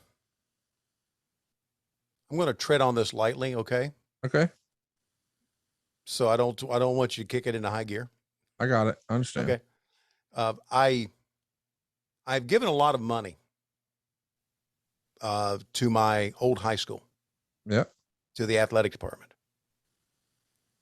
And then look at this. Look at the jacket on Eric. He's ready. He's calling for the Steiners. Yeah, man. He's gone bye-bye, fans. He's got the Michigan jacket on. I guess it's obvious who you think's going to be the next World Tag Team Champions. Well, I'm totally impartial about this whole situation. I want you to know that right off the bat. But if I weren't impartial, I might point out that Rick and Scott Steiner have been wrestling together since they were 14 years old. They've got state high school championships to their credit, NCAA championships, formerly World Tag Team champions here at WCW, IWGP champions, US Tag champions. They've done it all. They are basically the Joe Montana, Jerry Rice of WCW. I might point that out, but they've never faced Peter Buck and Arn Anderson. As we go to Missy Hyatt in the dressing room area. I'm Missy Hyatt, and I'm outside Ricky Steamboat's dressing room, and I'm going to attempt an interview with him as he prepares for the U.S. title match. Come on, guys. Ooh, here's the Ninja. Excuse me, Mr. Ninja. Oh, Can I have God. an interview with Mr. Steamboat? I guess that's a yes. Come on. Ooh, here's his dressing room. Ooh, give me. Oh my gosh. He's like meditating or something. I'm going to get an interview with him. I've never seen anything like that. My gosh. I don't believe it. Oh, here's Medusa. Ooh, maybe I can get an interview with her. Excuse me, Miss Medusa. Can I talk to you? Come on. Konnichiwa, Ninja. No. Okay. I want to see Ricky Steamboat. Steamboat? What? Please let me see Ricky Steamboat. Okay. How about some sushi? You and me sushi. Sorry.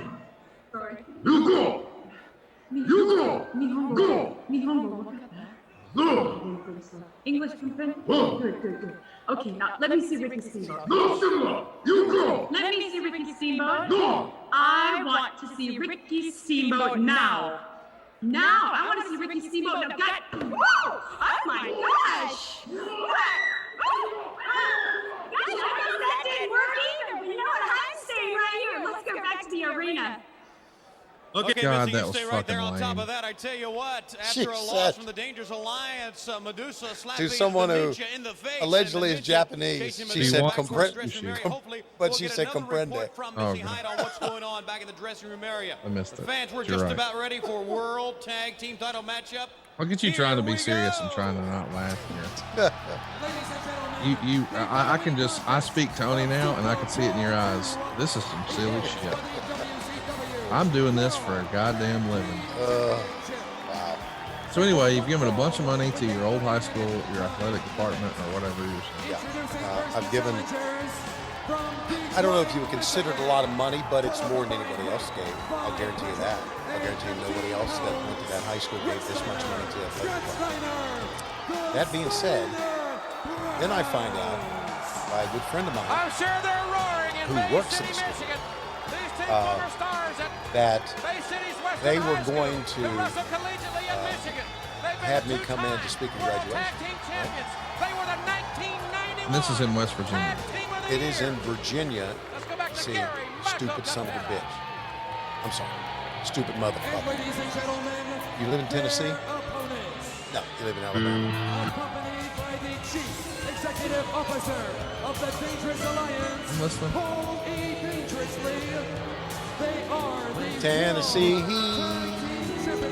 Conrad Thompson, you can blow me.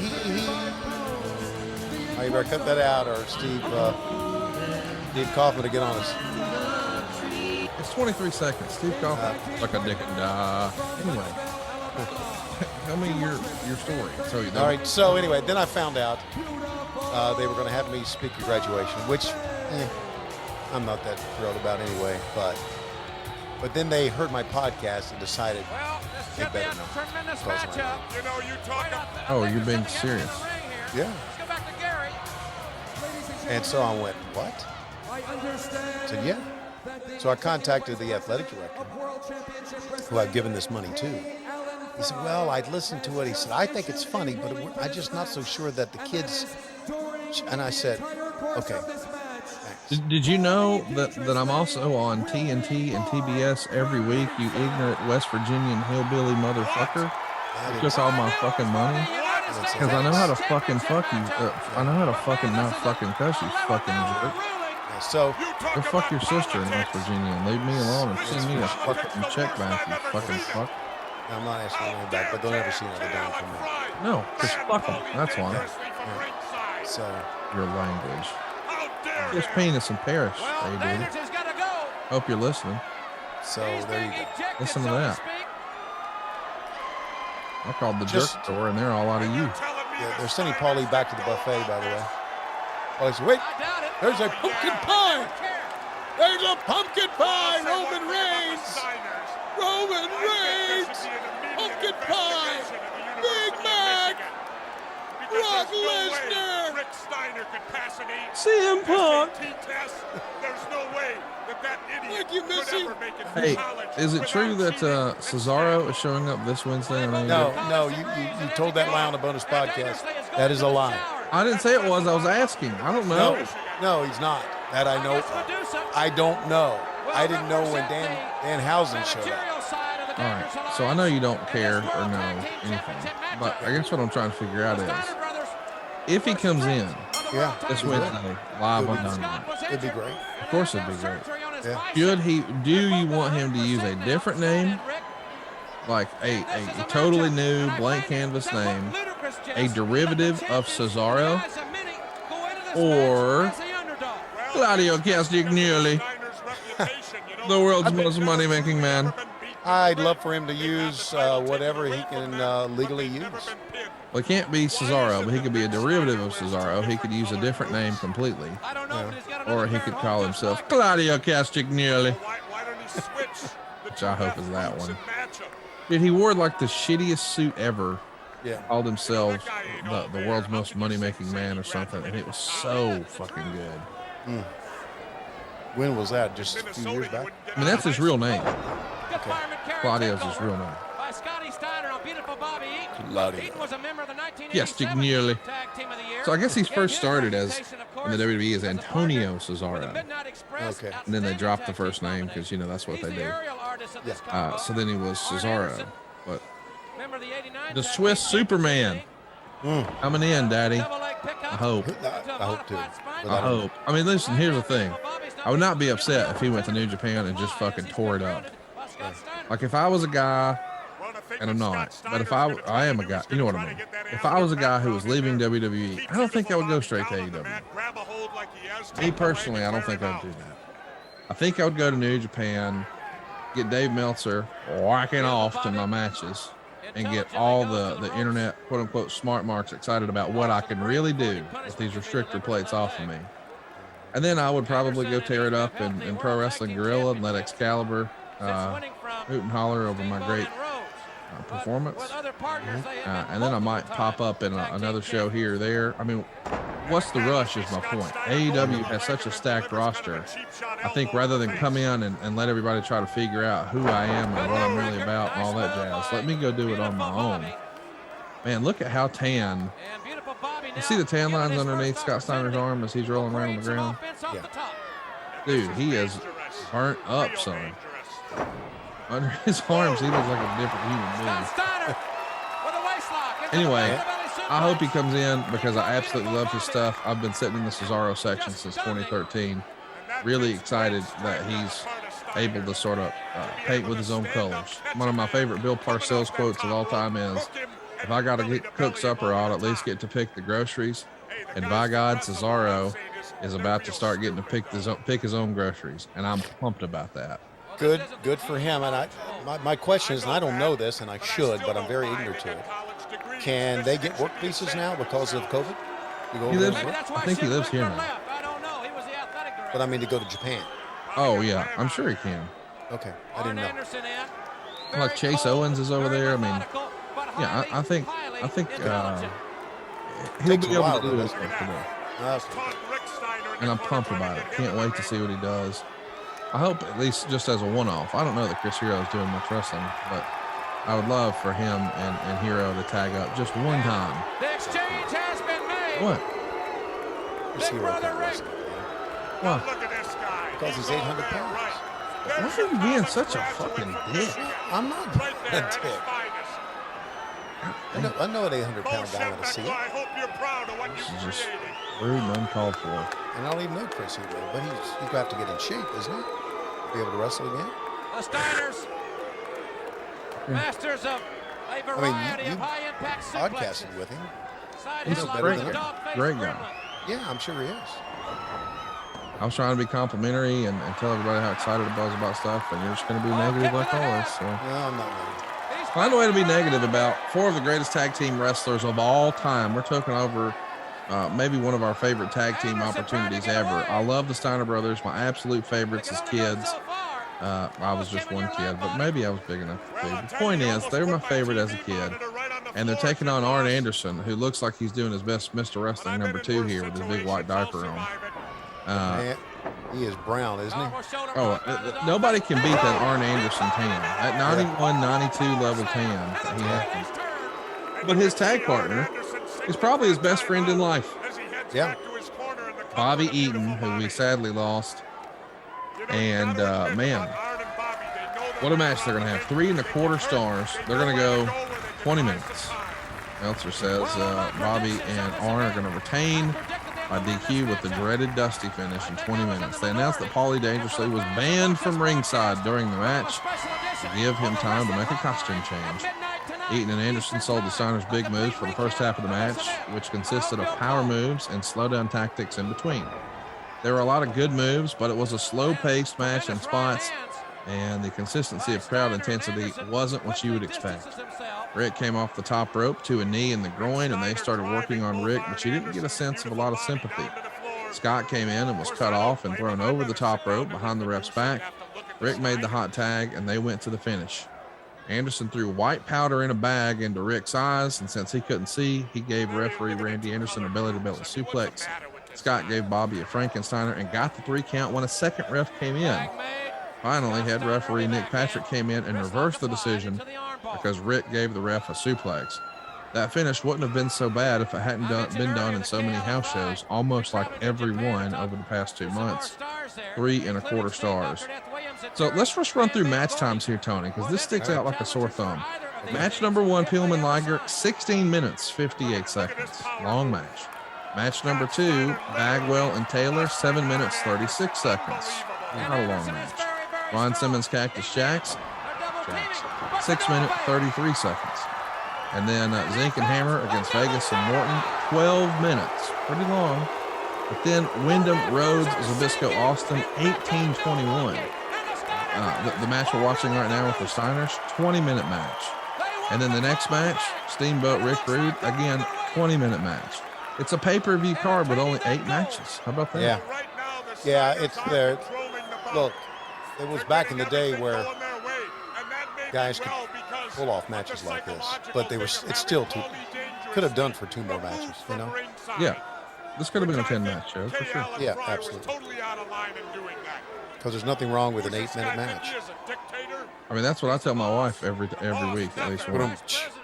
You know, 8 minutes is a good TV match, baby. That might even be a 2-segment match. Hey, how would you think Lois would describe your sexual prowess? Non-existent. Okay, I mean, do you think she'd hit you? Oh, Tony's got that triple D. Triple D? Decent ding dong. Or would she say, "Oh, Tony is my triple D, my decent dick daddy"? No, we don't. Oh, okay. We aged out of that. I feel like Lois' dirty talk these days consists of like, "Would you just hurry up?" Yeah. How much longer is this going to take? Okay. I'm getting ready to walk into the family room, make sure the TV is on, and at the show we want to watch. I got to do that before she sits down. You're going to do that right now?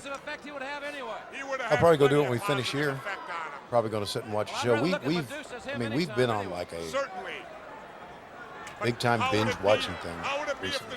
Oh, good for you, dude. What have you been binge watching? Tell us all about it. Okay, we watched Reacher on Amazon great Prime. show. Yep. Really dig. I hate shows like that, but it's Howard Stern. Went on and on and on about it, and I was like, okay, if Howard liked it, I'll check it out. So I watched it, and I got 2 episodes in, and I was like, okay, I'm in. Yeah. Really, really good deal. I think it's only like 8 episodes, but worth the binge. Good stuff. We watched the whole series in one setting. Wait, in one day? One day. You watched the 8 hours of TV just straight through? Right, straight through. Woo. Okay, that's commitment. Yeah, but it's not really 8 hours. It's like some of the episodes are 40 minutes, some are 45. Okay, so it's 6 hours of TV. Got 6 hours. Yeah. Big brother, and we've been watching. Rick Steiner and beautiful Bobby. The legal man is. We just finished watching. It's with. This is great radio right here. Steiner I told Dave about it. And now beautiful said he would start watching. Going up right above us, Steiner caught him. All right. Okay. Thanks for that. Did you watch Justice Society World War II? No. Did you watch Absentia? That's it. Okay. Absentia. I'm definitely not watching that. Why? Because it's too intense? No interest. I don't know anything about it. Don't care for it. 3 seasons. They won't be a 4th. It's if you like spy thrillers or things about the FBI. You'll like that. I don't. Wow. Besides wrestling and sports, what shows pique your interest? I just put over Reacher, you motherfucker, you. Well, that's kind of like Absentia, whatever. I watched. I like Righteous Gemstones. Okay. Have you seen that? No. Buddy, Stomping away viciously. you got to go start that today. Robbing him of the oxygen. Okay. Now, Stomping they're on his poking chest. fun at It's with a flat of the foot. evangelical preachers Okay. who live a lucrative life. at a less than World Tag Team honest Champions now life. Okay. have All right. firmly asserted But it is a themselves straight comedy, and you will WCW die at Tag some of the Team characters and some of the Championship lines. matchup. Uncle Baby Billy is going to be your favorite. Okay. But in this most recent season, the sister steals the show. I don't want to give you a spoiler. Let me just say, it is a Tony Schiavone show if there ever was one. Okay. I am going to check it out. I also watch Billions. Yeah. It's not as good without Bobby Axelrod. Just Damian Lewis on the show. Michael Prince is no Bobby Axelrod. And I also watch. I've been watching Secrets of Playboy on A&E. Are you in the loop on this? Let me recommend you go out of your way to watch it. I don't know if you like documentary or learning things. I know you like when people shoot laser beams out of their asshole and fly around and stuff like that. But Yeah. this is documentary stuff.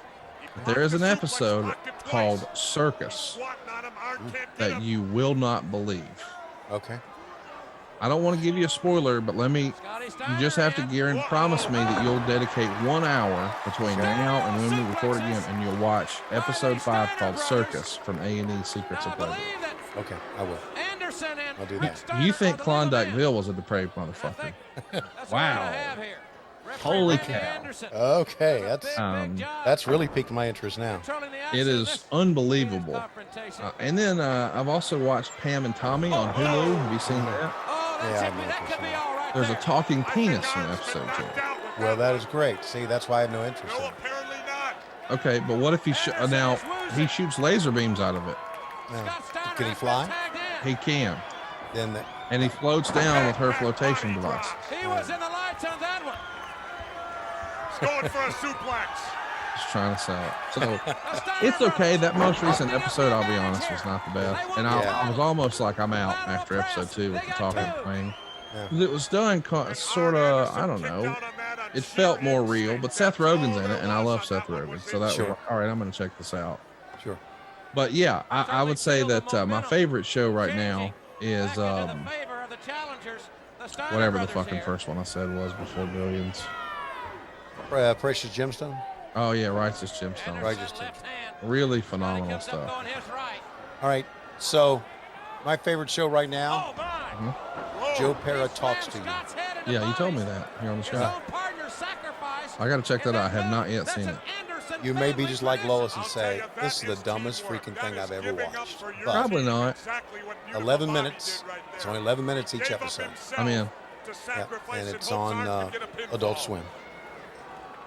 Hey, I want to mention some notes here as we're talking over a pretty good 20-minute match here. Meltzer would say, after the card in a ballroom at the Mecca, they did a work press conference with Sting, and it was interrupted by Dangerously and Rude.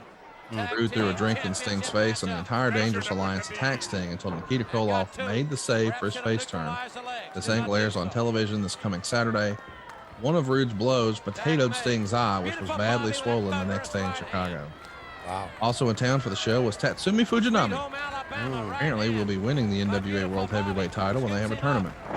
Fujinami and Iizuka are tentatively scheduled to wrestle the Steiners in a match to determine the #1 contenders for the IWGP Tag Team titles, held by Bigelow and Vader on May 17th at Wrestle War in Jacksonville in the semi-main event to the War Games, which will pit Koloff and Sting and Steamboat and Rhodes and Windham against the Dangerous Alliance.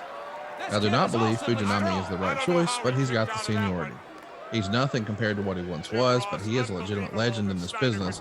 But he's hardly known in this country in comparison with Keiji Muto. Isn't the caliber of worker these days as Masatono or Hiroshi Hayes. The Steiners. Why are you laughing? Obviously are professional, but they have an amateur approach. I just love how contest. So much enthusiasm. Meltzer loves his Japanese wrestling. Here's my favorite line of the whole report. Best estimate from here is about 50% of the guys are on steroids. If the guys got the letter in the mail on Saturday or Monday of last week, it's too soon to notice any changes as of yet. But the next pay-per-view should provide a good indication of how well voluntarily compliance works as a steroid policy. The guys who are on the show should show noticeable changes by early next month. voluntary. That's what it was, voluntary. Yeah, stop taking drugs if you want to. I mean, we can't. Well, then nobody's going to respond to voluntary. Guys, don't do it now. Right in this corner. Look at Don't this. you do it. Don't you do it. We just recommend it's a voluntary thing. I mean, if you want to keep doing it, it's up to you. But we recommend you don't do it. Yeah, that works. What the flying freak. Now, I think my favorite steroid story of all time is Jerry Jarrett, notorious promoter from Memphis, Tennessee. Legendary promoter, such an innovator, so successful, doesn't get his just due. But he got a bad rap for a long time because he was not known as being, well, the best payoff guy. And he gives a big speech in the locker room amidst all this scandal that's happening with Vince McMahon and Dr. Sahorian, and now WCW is even thinking about doing a policy here, as we just touched on. And he gets everybody together and he says, guys, things are changing.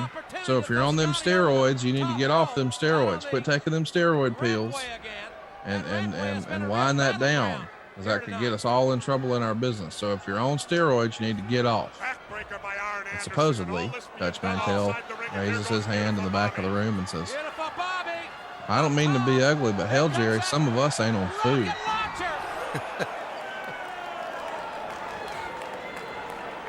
The rocket launcher. Ain't on food. You got to worry about steroids, Mr. Jerry. We ain't even on food. In other words, we're not getting paid enough to be able to eat. Correct. Oh, God. Dutch Mantell, huh? What a line. He's one of the funniest guys. I'm telling you, one of the most natural, funniest guys when he was in his prime ever. So Johnny B. Bad is in the midst of a contract dispute with management here in 1992. Several different versions have come our way, but apparently Kip and Bad agreed to a contract for $156,000 per year, but it wasn't signed. And Bad claimed he wanted better injury benefits. The contract calls for a specific time period if the wrestler is out of action with an injury that the contracts don't cover him, while others say, no, he was asking for more money. Bad has negotiated with Titan. Bad did have a meeting on Monday with Fry to work things out, but he was pulled from the pay-per-view show because of the dispute. It's interesting to think what would have happened to Bad had he went to the WWF here in 1992 rather than it being 1996, as we know. Right. Wouldn't that be weird to think about him coming in 92? Yeah. We got a race now. Who can tag first? I guess he would have become Mark Merrow. Did we own Johnny B. Bad? I guess. Yes. Y'all created Johnny B. Bad. Created, but doesn't mean that we're smart enough to trademark. No, but if it was created on your TV, you own it. Okay. That's where that show is. Right.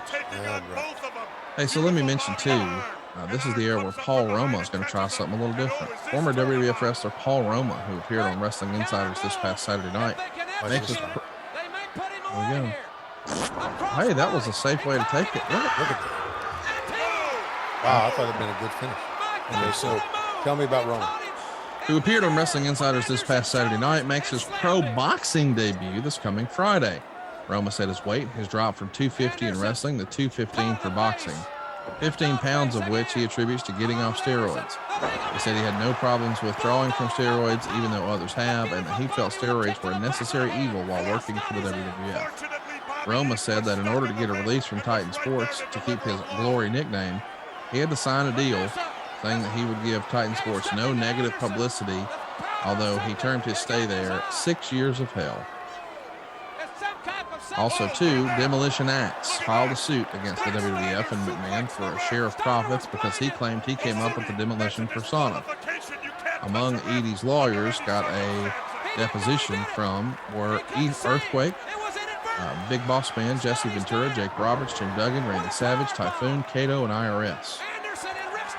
So there you go, man. Phil Edie been suing Vince since 1992. He's been suing Vince for 30 years. I don't think he's ever won. Wow. We get questions all the time on social media. So there's the fake finish. JR is masterful at laying out here. He's just done it over and over. Well, here comes Nick Patrick to fucking change it all. Senior referee Nick Patrick is down.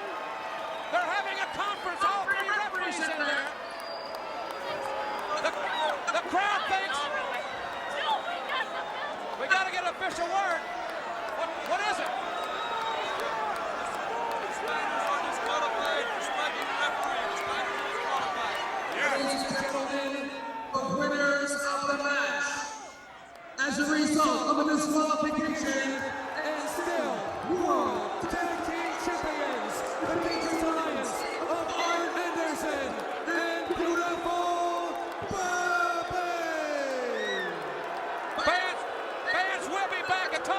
in a moment, but now let's take a look at Wrestle War 92. World Championship Wrestling. World Championship Wrestling presents Wrestle War 92. Sunday, May 17th from Jacksonville, Florida, live and only on pay-per-view. So here we go. How about that little dusty finish, Jones? Yeah, that really sucked. At the beginning, you said it should have been a disqualification at the moment that Rick Steiner inadvertently suplexed the referee. Absolutely. I don't care if he did it on purpose or if he did it by accident. He suplexed the referee. It is illegal. Illegal. Here, Rick Steiner can't see what's going on. He grabs the referee, manhandles him, drives him into the mat. Correct call. Correct call.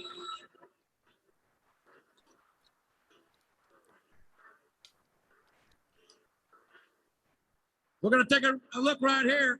The referee came down, and as a matter of fact, Beautiful Bobby was not even the legal man in the ring. Anderson and Rick Steiner were the legal men in the ring. There you go. So coming up next, we've got another pretty long match. It's going to be Ricky the Dragon Steamboat and Ravishing Rick Rude. Tell us your favorite Rick Rude story. I think I've told my favorite Rick Rude story before. How we went to his house to do an interview with him. I was the interviewer. We had our let's check in with Missy. Down the hall, there was a lot of commotion going on. Now, the Ninja is back in front of Ricky the Dragon Steamboat's door, and his match is getting ready to begin. Let's go see. He was so intense. I mean, did you see him meditating? I cannot believe this. I'm so excited about this match. Oh my gosh, and there he is. He looks like he is really prepared for this match. Oh my, and there goes Ricky Steamboat. This is gonna be the best U.S. title match ever. Let's go to the arena. Okay, our thanks to Missy Hyatt for keeping abreast of that situation. You still with me? There, the Ninja now back at the dressing room door. Unfortunate set of circumstances for the Steiners, but let's now turn our attention to the U.S. heavyweight title. Paulie, we know, will not be at ringside for this one. How do you think it's going to affect the outcome of this match? Well, I think quite simply, with Dangerously Forced back in the locker room underneath a rock shedding skin or whatever he's doing back there, I think it definitely favors Ricky Steamboat. Psychologically, he's prepared. Physically, he's prepared. I know he's ready. I think Steamboat's going home the winner. You know, I've often said that Ricky Steamboat may be the greatest athlete we have in WCW, but you know, Rick Rude has been the impact player in WCW. There is no question. He has caused a lot of things to happen to Sting and to Steamboat leading up. And I really think if you like to look at momentum as a big factor, you got to go with Ravishing Rick Rude. U.S. title time at SuperBrawl. Here we go again. Ladies and gentlemen, the following I'm sure that made for riveting radio. for the United States. Look at him wearing the belt around the robe. That's what he did. How fun is it that I was able to track down some of these old random artifacts? That belt, as we're talking, is right behind me. It's where my mic is. I'm going to push my mic out of the way so you can see it. So there's the world title up top, right below it, the TV, and right below that, the U.S. Wow. And the How crown fun, huh? by Jerry Lawler. Yeah. Good stuff. You're asking me my favorite Rick Rude story. And I talked about this. We went to his house to interview him, and he met us with a suit and a tie and had food for us, which was Pretty cool. That was so professional. It was like we didn't really know how to accept it. It just kind of blew our minds. Me, Bill Tinsley, I think Neil Pruitt was there too. Well, we did it. Not sure, but I'll never forget. And that was not too long before he passed away, I believe, which is a terrible tragedy. Man, he looked the part. We had some guys that looked the part, didn't we? Oh yeah, man. I mean, take Sting and Luger out of the equation. You had Rude, Van Hammer. Bagwell. You had. Let's track this. He's got some big heat, dude.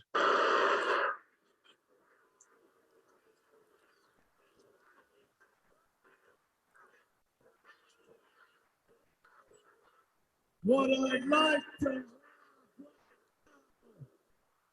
is for all you back. I would say you need heads.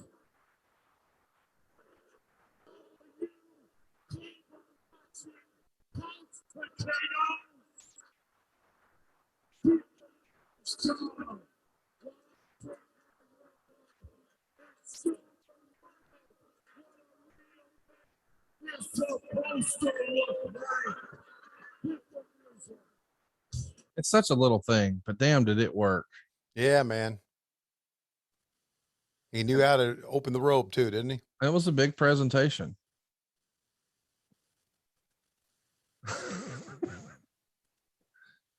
He's one of my all-time favorite heels. It's funny because doing these podcasts these last few years, I mean, I always thought he was a cool character, but I don't think I really appreciated how great he was until we started doing these pods. And now it's like, dude, Rick Rude, Tully Blanchard, they're on my Mount Rushmore of heels now. Yeah. Well, no one had abs like Rick Rude ever.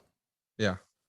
Well, we've got some guys now with great abs, but not like him. How about the fucking ninja, dude? It made me laugh when the ninja turned around after Ricky Steamboat walked by Missy. The ninja turned around and looked at Missy as if she was going to attack him from behind. So that popped me. This is Paul Lee now, right? Well, I mean, are you giving us a spoiler here? Well, you said he got to go back and get dressed for an Well, angle. That was for the other match, but yeah. Yeah. Okay. Right. So here's the write-up for this one. Meltzer didn't hate it, 2 3/4 stars. Before the match, they aired several interview segments with Missy Hyatt that appeared to be done live, but were actually filmed a week earlier in Rock Hill, where the ninja chased Medusa away, which one is supposed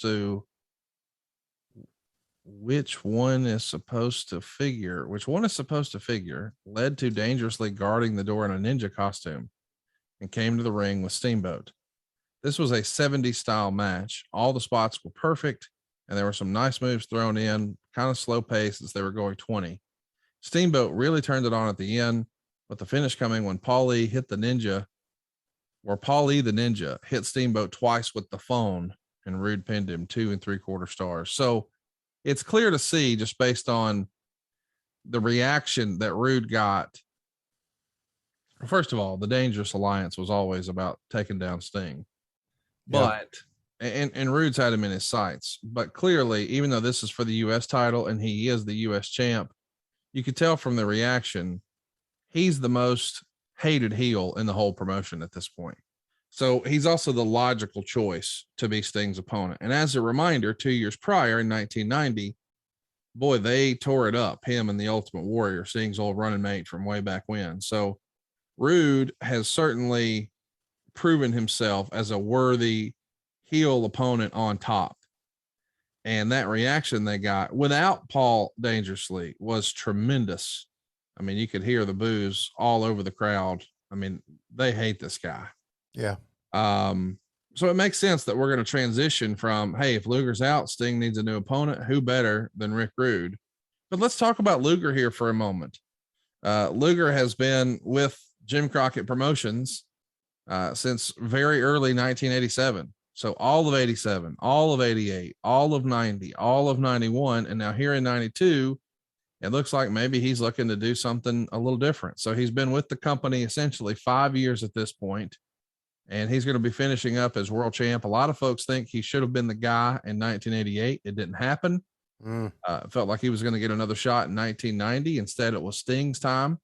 It finally happens in 91, but in the absence of Flair, he beats Barry Windham at Great American Bash 91 and wins a makeshift world title because the big gold belt is gone, and so is Ric Flair. And now he's been a good soldier, if you will, from the summer of 91 to now, the end of February here in 1992. But to say his run was a success is probably not accurate. I don't think he was happy. I don't think WCW was happy. And so he's going to work for Vince. I think everybody who had never worked for Vince before looked at the WWE or WWF back then as, you know what, it might just work for me. I might just be able to, they may just be able to make a great character and make me into a big star, and I make a lot of money.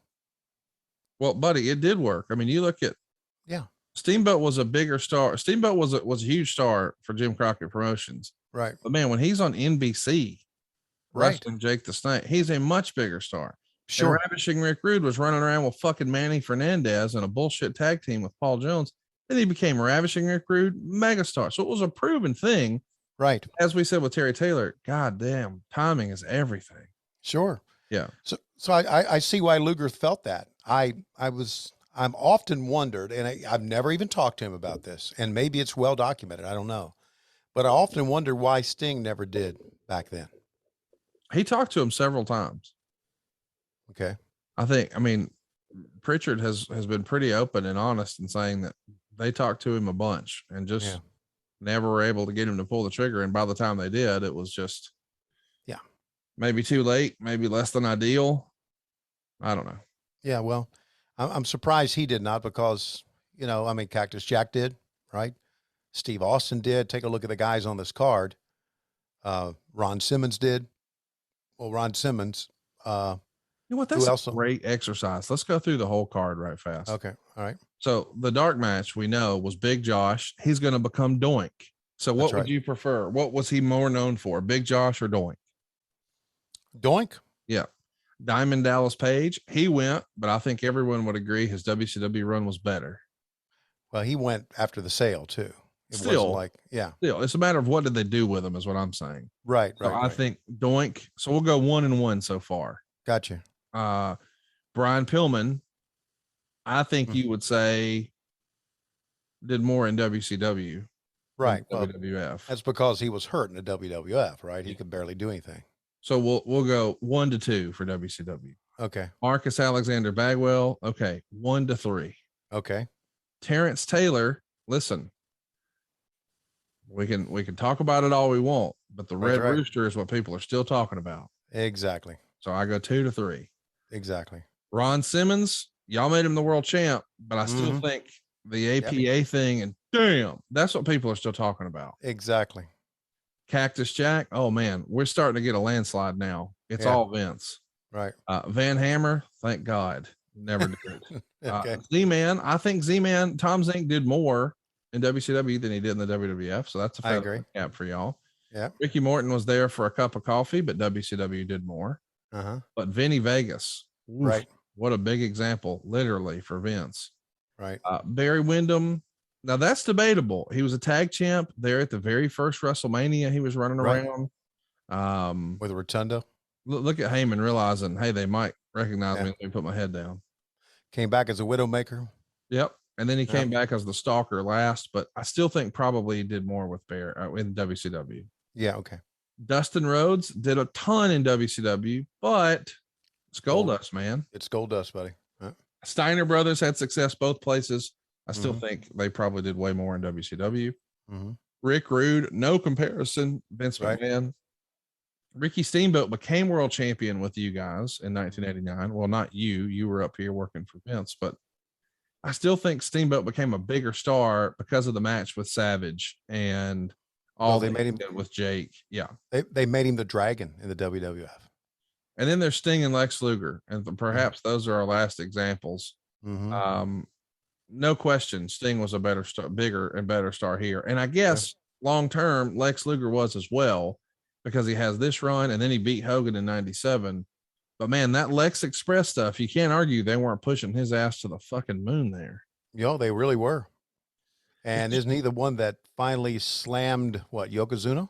Yep, correct. So we missed Arn Anderson. Arn Anderson's a WCW guy. Yeah. Bobby Eaton's a WCW guy. Yeah. So it's pretty even, really, if you think about it. But mean, there are other guys throughout time who just thought, you know, let's give WWE a shot. And hell, I was one of them. Yeah. Let's give it a shot. Maybe I can make a lot of money up there. I was offered more money, and maybe I can, you know, start my career on the right path. Well, you know, you don't have to answer if you don't want to. What was your best year in wrestling pre-AEW? I don't want you to talk about AEW stuff, but All right, yeah, it was 89 WWF. Okay. By far. So even in the late 90s, when wrestling's blown up, you still made more in 89. Oh, you're talking about financial? Yeah, doll hairs. Oh no, yeah. My biggest year financially was the last year of WCW. Okay. 2000, that year. You had that sweet Stevie Ray money. I had that sweet EA Sports money. There you go. Yeah. The me voicing over all those video games was very lucrative. Good for you. Yeah.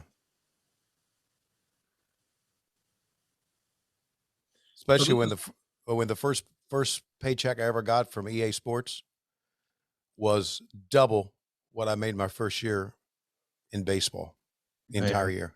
That's awesome, dude. Yeah. That Lois and I looked at that check for a long, long time.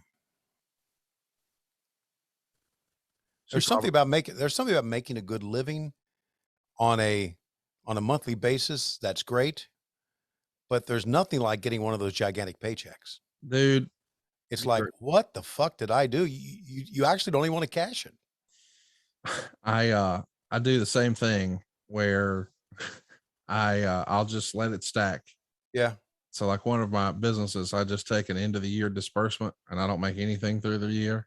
Yeah. And I've started to do that with a few others. So it's like, there's not, I experienced none of it. And then there's a big whack and it's like, okay, we can go do something substantial with this now. Yeah. Whereas if it just comes right in, then you just sort of get accustomed to using it and doing whatever. And it's a lot more fun, to your point. Let's get that big check, Daddy. Yeah. And for everybody listening out there, I'm not trying to be arrogant about making money.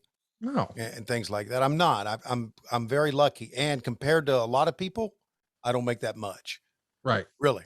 But I just when you it's have a lot for you. That's the thing yes, we're talking about. It's that's right. When you're in baseball and you can listen, Lois and I could not afford heat one year. Whoa. We could not afford heat in a house we were renting in Charlotte. So we had space heaters. We had a space heater in Matt's room. We had a space heater in the family room, and we had a space heater in Laurie's room when she was born.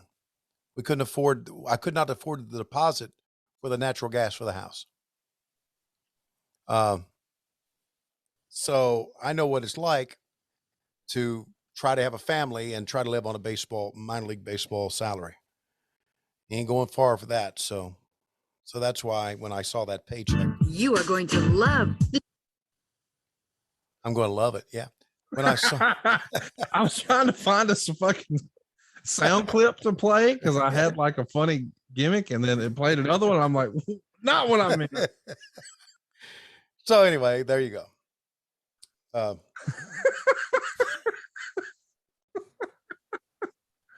Oh my God. I was like the wrong thing. There you go. This is what I was looking for. Okay. This is you and Lois.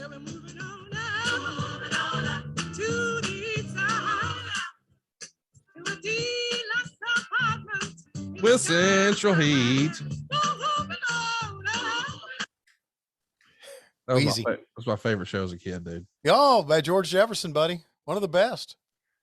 My parents tell me when I was crawling, when that song would come on, I would start rocking back and forth like I loved that song as a little kid. Calling his wife Wheezy was great. The best. That's what we should start calling Lois here on the show, Wheezy. Well, she does wheeze. Well, there you go. There you go.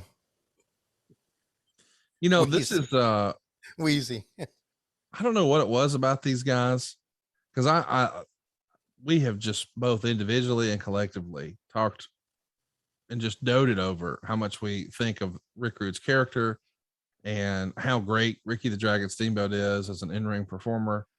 But dude, for whatever reason, their matches were always just kind of a miss for me. as a kid, I just felt like, and I know this sounds, because listen, these days I can appreciate the actual in-ring work they're doing. But as a kid, I was like, it's just so long. Yeah. They wrestled really long matches. And as a kid, it was like, I want to fast forward this. Yeah. Well, Meltzer said this was a 70s match, which was for the old school wrestling fan. Yeah. 70s, 20 years ago. I mean, God. So yeah, it's what they knew. It's obviously what Ricky Steamboat knew, but no, it didn't work. It was good again, but for the audience in 1992, it probably. And again, listen, look at the fan response that we are seeing now compared to what we saw with Pillman and Jushin Liger. Yeah.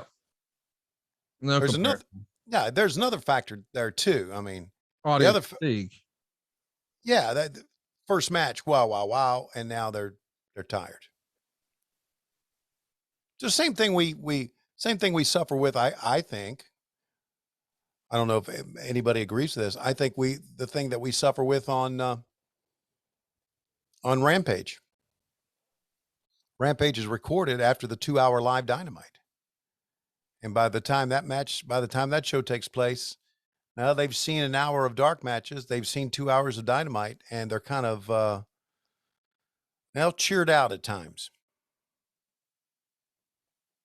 And it happens, man. It does. You've watched the matches start at 7, and now all of a sudden it's 10. It's 10:30. You've been there for 3.5 hours. It's not like, Dave Matthews is going to come out and play his encore or whatever. Hey, I want to put you over here for a minute. Oh God. I greatly appreciate you trusting me and believing me and taking me at my word. Okay. All right. Good. Is that it? Well, last week we were talking about how, despite the fact that I hyped the shit for years and wrote the goddamn forward, that I didn't get a copy of Butts and Seats. But as you were saying, oh, I'm going to correct that right now. I'll make that happen right now. Of course you did not, but it didn't matter because I told you right then, hey, don't worry. Thanks to Amazon Prime, it'll be here tomorrow. So Amazon Prime delivered. Your bunch of slapdick assholes, ragtag crew, did not. Really? As per usual. Well, that legitimately upsets me. Here you go, Dirk Manning. This is for you. I want all your plugs for your future stapled pencil color drawings. Okay. So I'm texting him right now. I don't fucking care, dude. I got one. Oh, I do. It's all good, Bubba. Hey, have you seen Yellowstone? Where are you at on Yellowstone? Did we talk about that this past No, we did. Listen. No, JR loves Yellowstone. I don't. You watched it and don't like it? I told you the story. I sat down to watch it with Lois. I said, let's watch it. Very first scene. Remember, he's in a wreck and he kills a horse. Yep. He shoots a horse with a gun. Lois says, I don't want to watch it. Killed an animal. Don't want to watch it. So we never watched it. What did you think of Beth? I think you'd be into Beth. Beth? Yeah, she's Beth, I hear you calling, but I can't come home right now. Me and the boys are playing, and we just can't find the sound. Is that what you're talking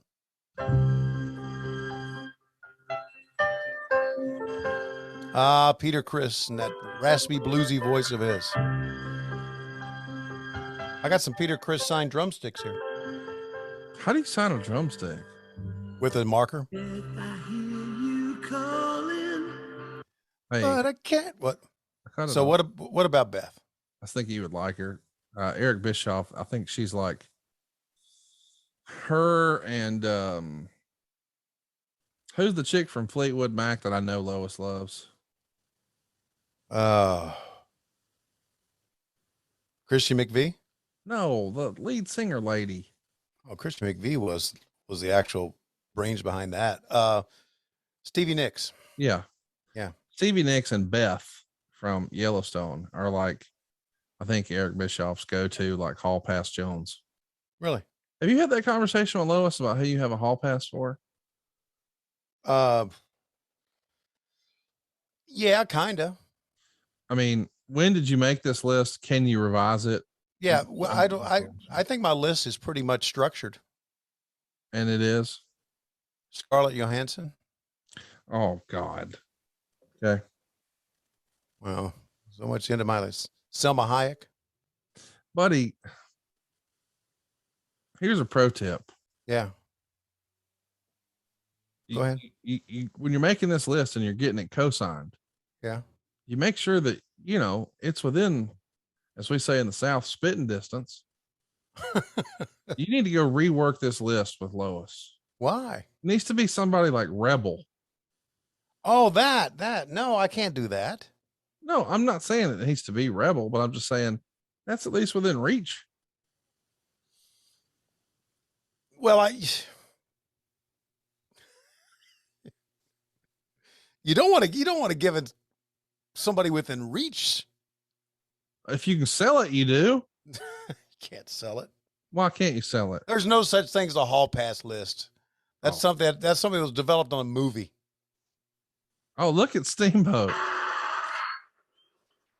I love when Steamboat did that, dude. That was cool. Again, the fans here are just like, yeah. And so we're taking it. So you're out. You're not going to do a list at all. No. I gave you my list. Okay. Two. And then it was probably like a Martian woman. Could be. Papa Smurf's daughter. Mm-hmm. Papa Smurf's daughter.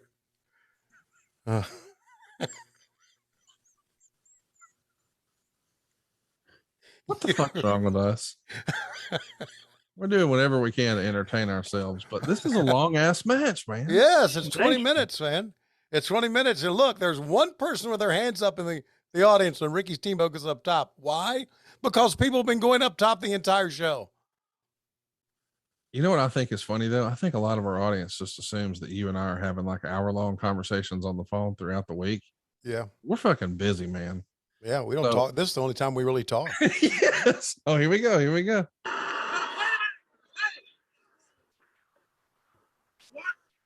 What's he doing? The ninja, and he went, whoa, who's gonna get the So listen, that finish as as it was got a big reaction from the crowd. Do you see everybody stand up? Yeah. Nobody saw that coming. Nicely done. Can you imagine how big the ninja uniform would have to be today for Paulie? You have to go to Marietta Tent and Awning to get that done. Tent and Awning. Yeah. Tent and Awning. Tent and Awning. I don't know why, but the way you said awning. Awning. Awning. Tent and Awning. Here, watch it. Ooh.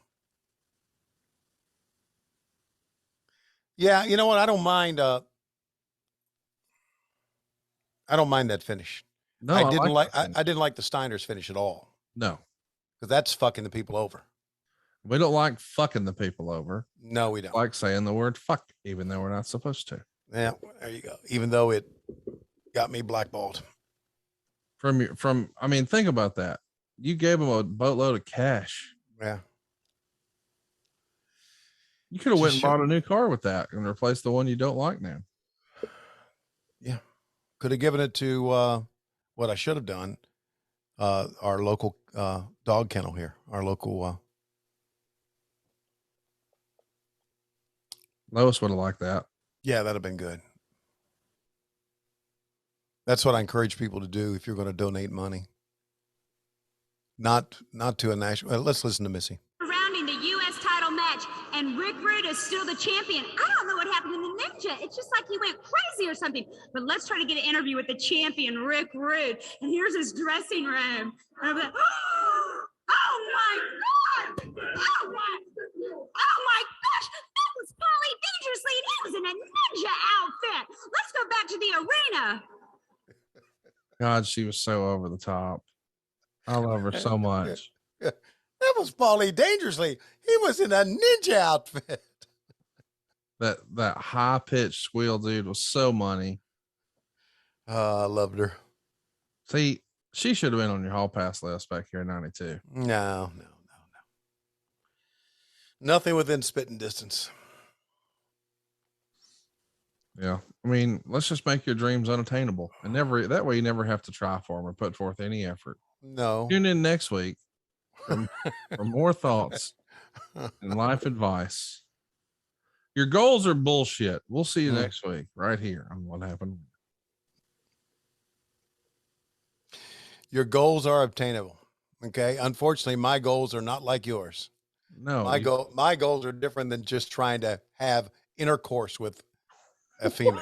The intercourse? What are you talking about? I've said the F word too much. Intercourse.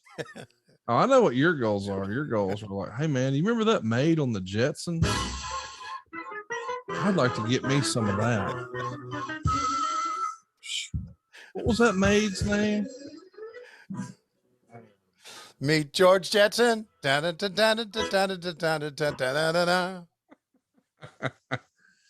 your I love that we thought you're trying to make a hall pass list into goals. Look at this presentation here.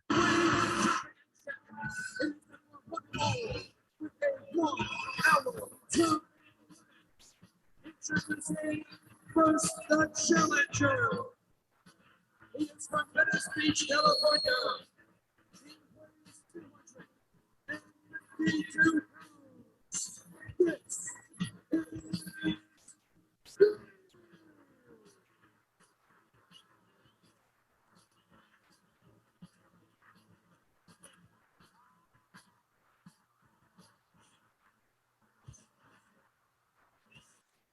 For 1992, that's pretty freaking cool.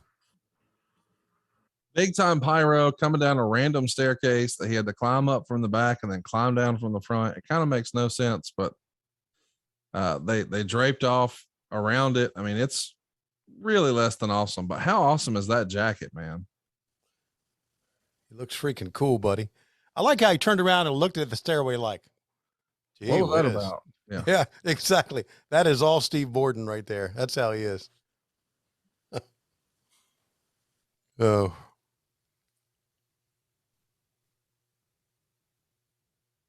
You know, we Sting and I look at each other backstage. Yeah. And we talk a lot. And one thing that we kind of say a lot is, look at us. How lucky are we at our age to be here? It's like, we do that a lot. I mean, we just kind of look at each other and laugh at times. Two of the nicest guys ever. Just sting him. Oh, got it. And now the champ.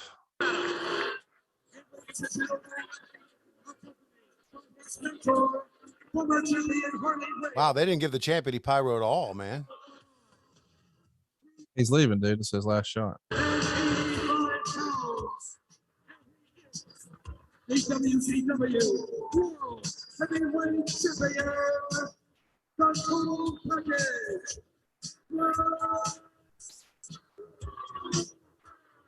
I like that theme song. I think it's one of the more underrated ones.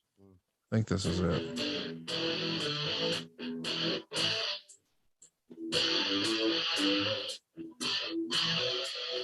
Who was doing y'all's themes back then? Like, oh man, look at that. That was a nice presentation. Yeah. But he could not fucking care less. Yeah, I don't know who was doing our music back then. I know that Jimmy Hart had a hand in it, you know, when he Later. came aboard. Yeah. But I mean, back that's pretty good. it's probably that was probably a Turner Home Entertainment thing. I dig that one. I tell you what else it could be. What's that? Public domain?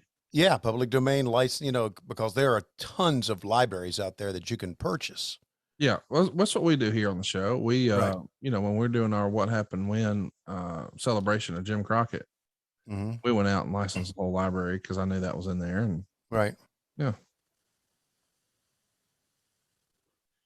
You know, There it is. Man, how beautiful is that belt? Loosely inspired by the Winged Eagle, the WWF championship at the time. God dang, Lex looks like $1 million here. Sure does. Did you prefer Lex in the blue trunks or the black? Blue.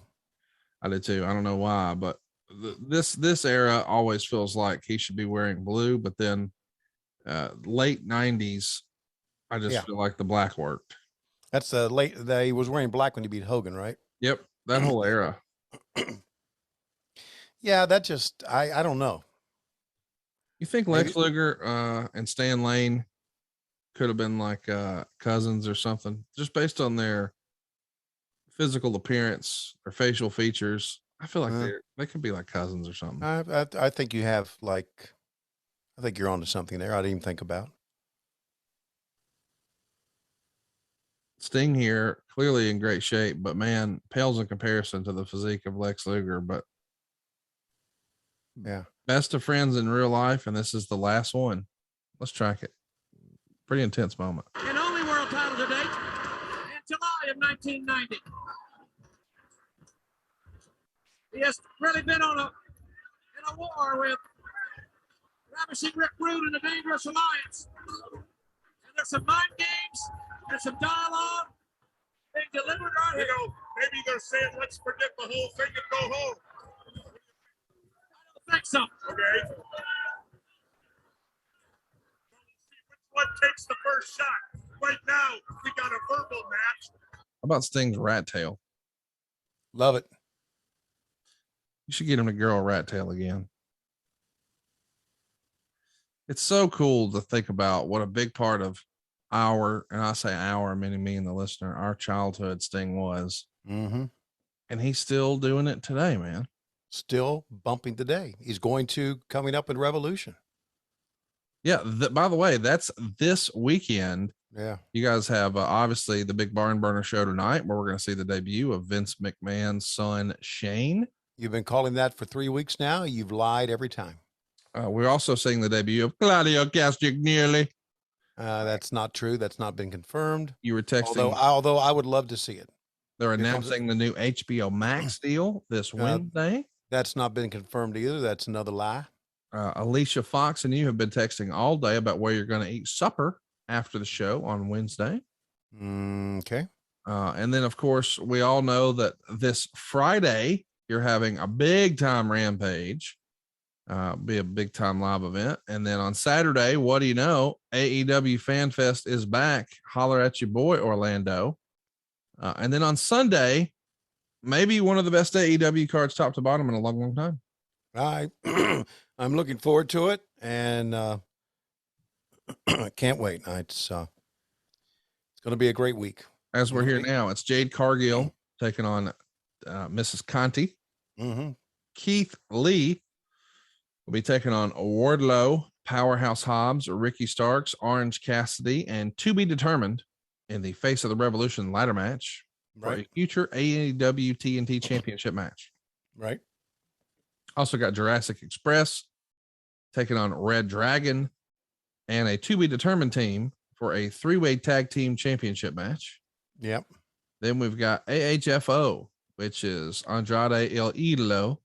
Mm-hmm. I guess my soon-to-be brother-in-law, Matt Hardy and Isaiah Cassidy taking on Sammy Guevara, Sting, and Darby Allin in a 6-man tornado tag team match. Then we've got Eddie Kingston taking on Chris Jericho, John Moxley hooking it up with Bryan Danielson, a dog collar match like Piper in Portland. CM Punk will be his Valentine. CM Punk and MJF in a dog collar match. For the women's championship, Britt Baker, DMD taking on Thunder Rosa. And then our main event, Hangman Adam Page versus Adam Cole. It's Adam versus Adam. And that has sparked a huge debate in my group chat this week with resident fucking goofs, Mark Nielsen, who has the worst taste in wrestling of all time. Probably the worst take in the history of wrestling. You can guarantee it. If it happens in a goddamn armory, it's the best thing ever.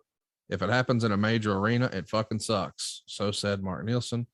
And of course, Matt Coon, stupid ass Matt Coon, who thinks that CM Punk and MJF are going to do a double turn. And he thinks that Adam Cole is the breakthrough champion that AEW needs. And he wants Adam Cole to win and beat Adam Page and take AEW into the next stratosphere. That, of course, is a super frozen take from Matt Coon. So a lot of debate about what's going to happen this weekend at the pay-per-view. I, for one, will be watching. Well, good. I'm glad you're going to be watching. I'm glad there's a lot of discussion and theories about what's going on. That's good. Yeah. That's always good. It's good for business. So we will see. It's funny, it's not necessarily, it used to be who's the better athlete. Now it's what are they going to do? That's why they have so many false finishes now. You try to fool them. Fool them.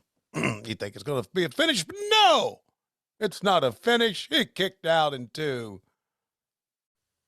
Pretty big time affair in my childhood here, but man, the crowd does not really seem to be all into this. Again, the crowd's spent.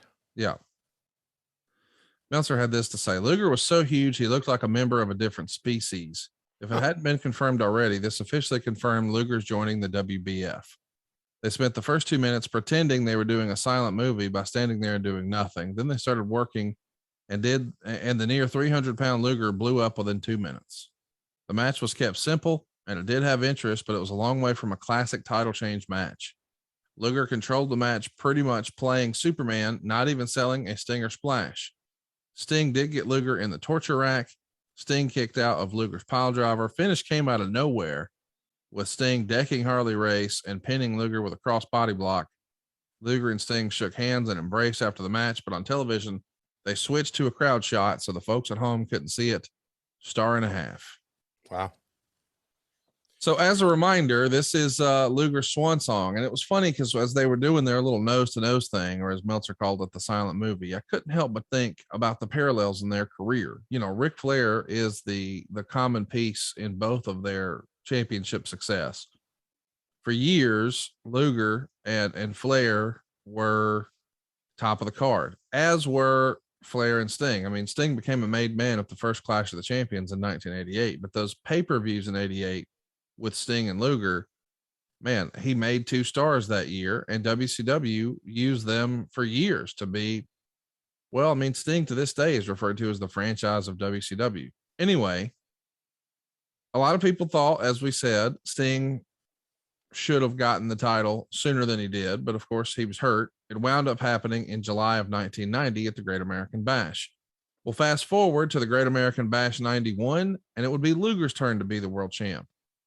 But much like Sting before him, they have really not been thrilled with what's happened with Luger as world title and as world champ, and he hasn't been thrilled either. So they're going to take the belt off him here in February and go back to Sting. They did the same thing to Sting a year prior, though, because coming off of July 1990 Great American Bash, they needed something for Sting to do. So they did that terrible Black Scorpion horse shit, and they tried Sid and more Black Scorpion horse shit. And they took the belt off of him in January of 91 and went back to what they were doing before, Flair. So it feels like there's lots of stops and starts, but both of these guys won their world titles at Great American Bash. At this point, Luger's just a one-time world champion, but so is Sting. But tonight, Sting will become a 2-time after yet another failed experiment. But at this point, Flair's not hanging around in the background waiting to take your spot like Jay Leno from Conan. Flair has just won the Royal Rumble. He is the WWF world champion. It's interesting to think about all the moving pieces here, because a lot of folks thought these guys will never get their opportunity until Flair gets out of here, gets out of the way, so to speak. Flair goes to the Big Show, wins that belt instead, and these guys are fighting over the crumbs, and WCW is still sucking hind teeth. They were looking for their next big breakout star. They were looking for who can be our Hulk Hogan, who can be our Ultimate Warrior, and they didn't quite find it until the NWO. But man, what could have been? Because it's interesting to think in hindsight, so many of the critics were saying they got to give Luger a chance. They got to give Sting a chance. And they did. Yeah. But as long as Flair was in the background, they felt like it was less than. Fans wanted Flair in that spot. But Flair in that spot did not lead to WCW profitability. They were still losing cash. So again, it was worth a try, but it just didn't work out. And now Luger's going to go try his hand with Vince. You know, sometimes losing cash is not always about who your world champion is. No, but back then that's the way it was framed, was it not? Yeah, sure it was. Yeah. Losing cash could be that you don't know how to run a fucking company. Well, there is that. Yeah. And that's what was going on back then. Believe you me, it was going on back then. I picked up on something now. As we've been talking, watching Luger, and Meltzer's right, buddy. It didn't take for him long to be blown up. He just like walking around in circles. Yeah. Huffing and huffing. He was like, it's old school 1985 stuff. Yeah. He couldn't do anything. I think for him, Sting mounting a comeback and him selling was pretty good. So He finally bumped. Lord, he finally went down. That's right. 38 punches to the head. Yeah.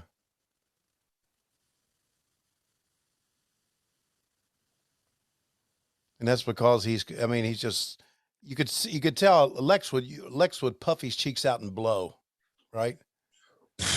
Yeah. When he was blown up. And how would he hold his fingers during his promos? Okay. Hang on. Like this. And draw a line. I don't know how that's. And then when he would point like this, and he would always have this like this finger. It would be like he was pointing like that, but he would go.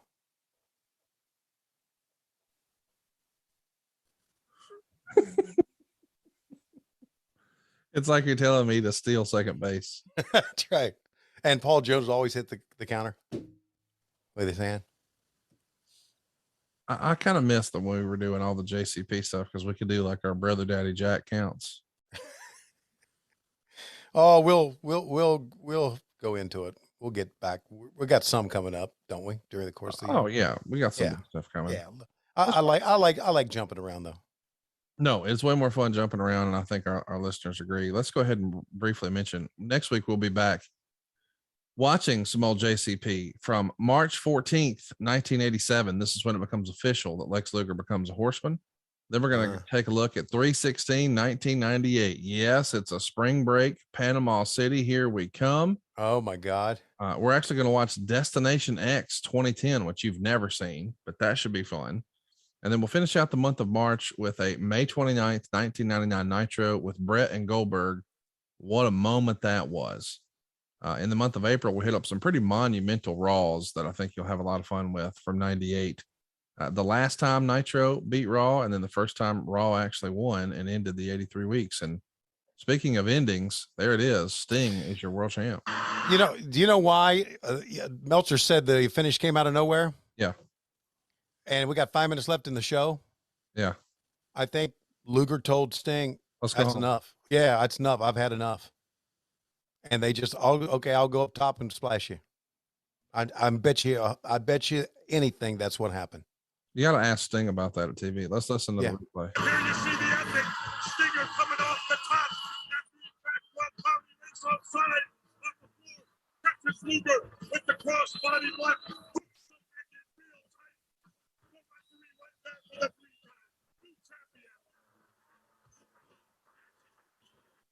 Stinger holding the championship of the world.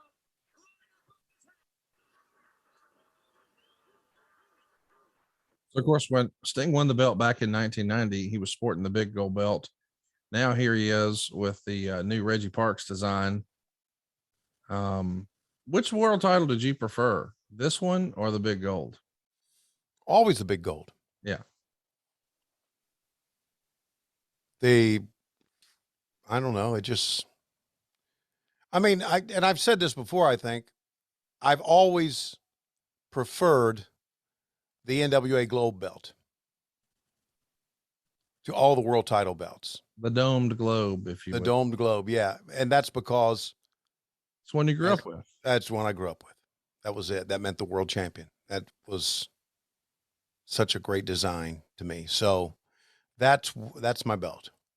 Just like my U.S. belt is the red one with the outline of the, United States on it. Sarge has that one. Sarge? Yep, Sergeant Slaughter. He's a wrestler from way back when. Yeah, I didn't know if you had a guy in your whack pack called no. Sarge. Okay. Wish I did. I need a Sarge. Yeah. Hey, speaking of my whack pack, I do want to briefly mention, shout out to our great close personal friend, Mr. Bruce Pritchard, who recently lost his older brother, Ken. Oh, I'm so sorry. And our thoughts and prayers are with not only Bruce, but his brother, Tom, who are both well known to the wrestling fandom. And, you know, his brother's been fighting it for a long time, but it's still never easy. And it's just thoughts and prayers to them. But right now, Tony, it feels like it's about that time. You gotta get excited about saving people all those dollars. They can limousine ride and jet fly now with that extra cash. And they can style and profile with a quick 10-minute phone call right now to 425-0105. That's 425-0105. Woo! SaveWithConrad.com. It is about that time, ladies and gentlemen, and Sting and Luger will plan to go another 20 minutes, but wait, Luger is blown sky high. He has told Sting to go home. It's time to go home. Sting said, no, we got 5 more minutes. He said, no, we need to go home. Sting says, no, they'll have to fill 5 more minutes. How will they do it? And my God, it's the Kip Fry era. We are going to fuck up WCW Saturday night. Why don't we just fuck up another pay-per-view? For Conrad Thompson, I'm Tony Schiavone. You're listening to What Happened When. We come to you Wednesdays on the Cumulus Podcasting Network, but on Mondays, we come to you only exclusively on What's your own? Patreon.com/WHW Monday. And of course, AdFreeShows.com. SuperBrawl 2. Goodbye, Luger. Blown up piece of shit. Hey, it's Conrad Thompson. Thanks for checking out the podcast here on YouTube. Be sure to hit the subscribe button and the notifications bell so you get a notice anytime we upload some new content. And go save yourself some money right now. If you're in a 30-year loan or you have credit card debt, it's not a matter of if I can save you money. It's a matter of how much. Find out right now for free at SaveWithConrad.com.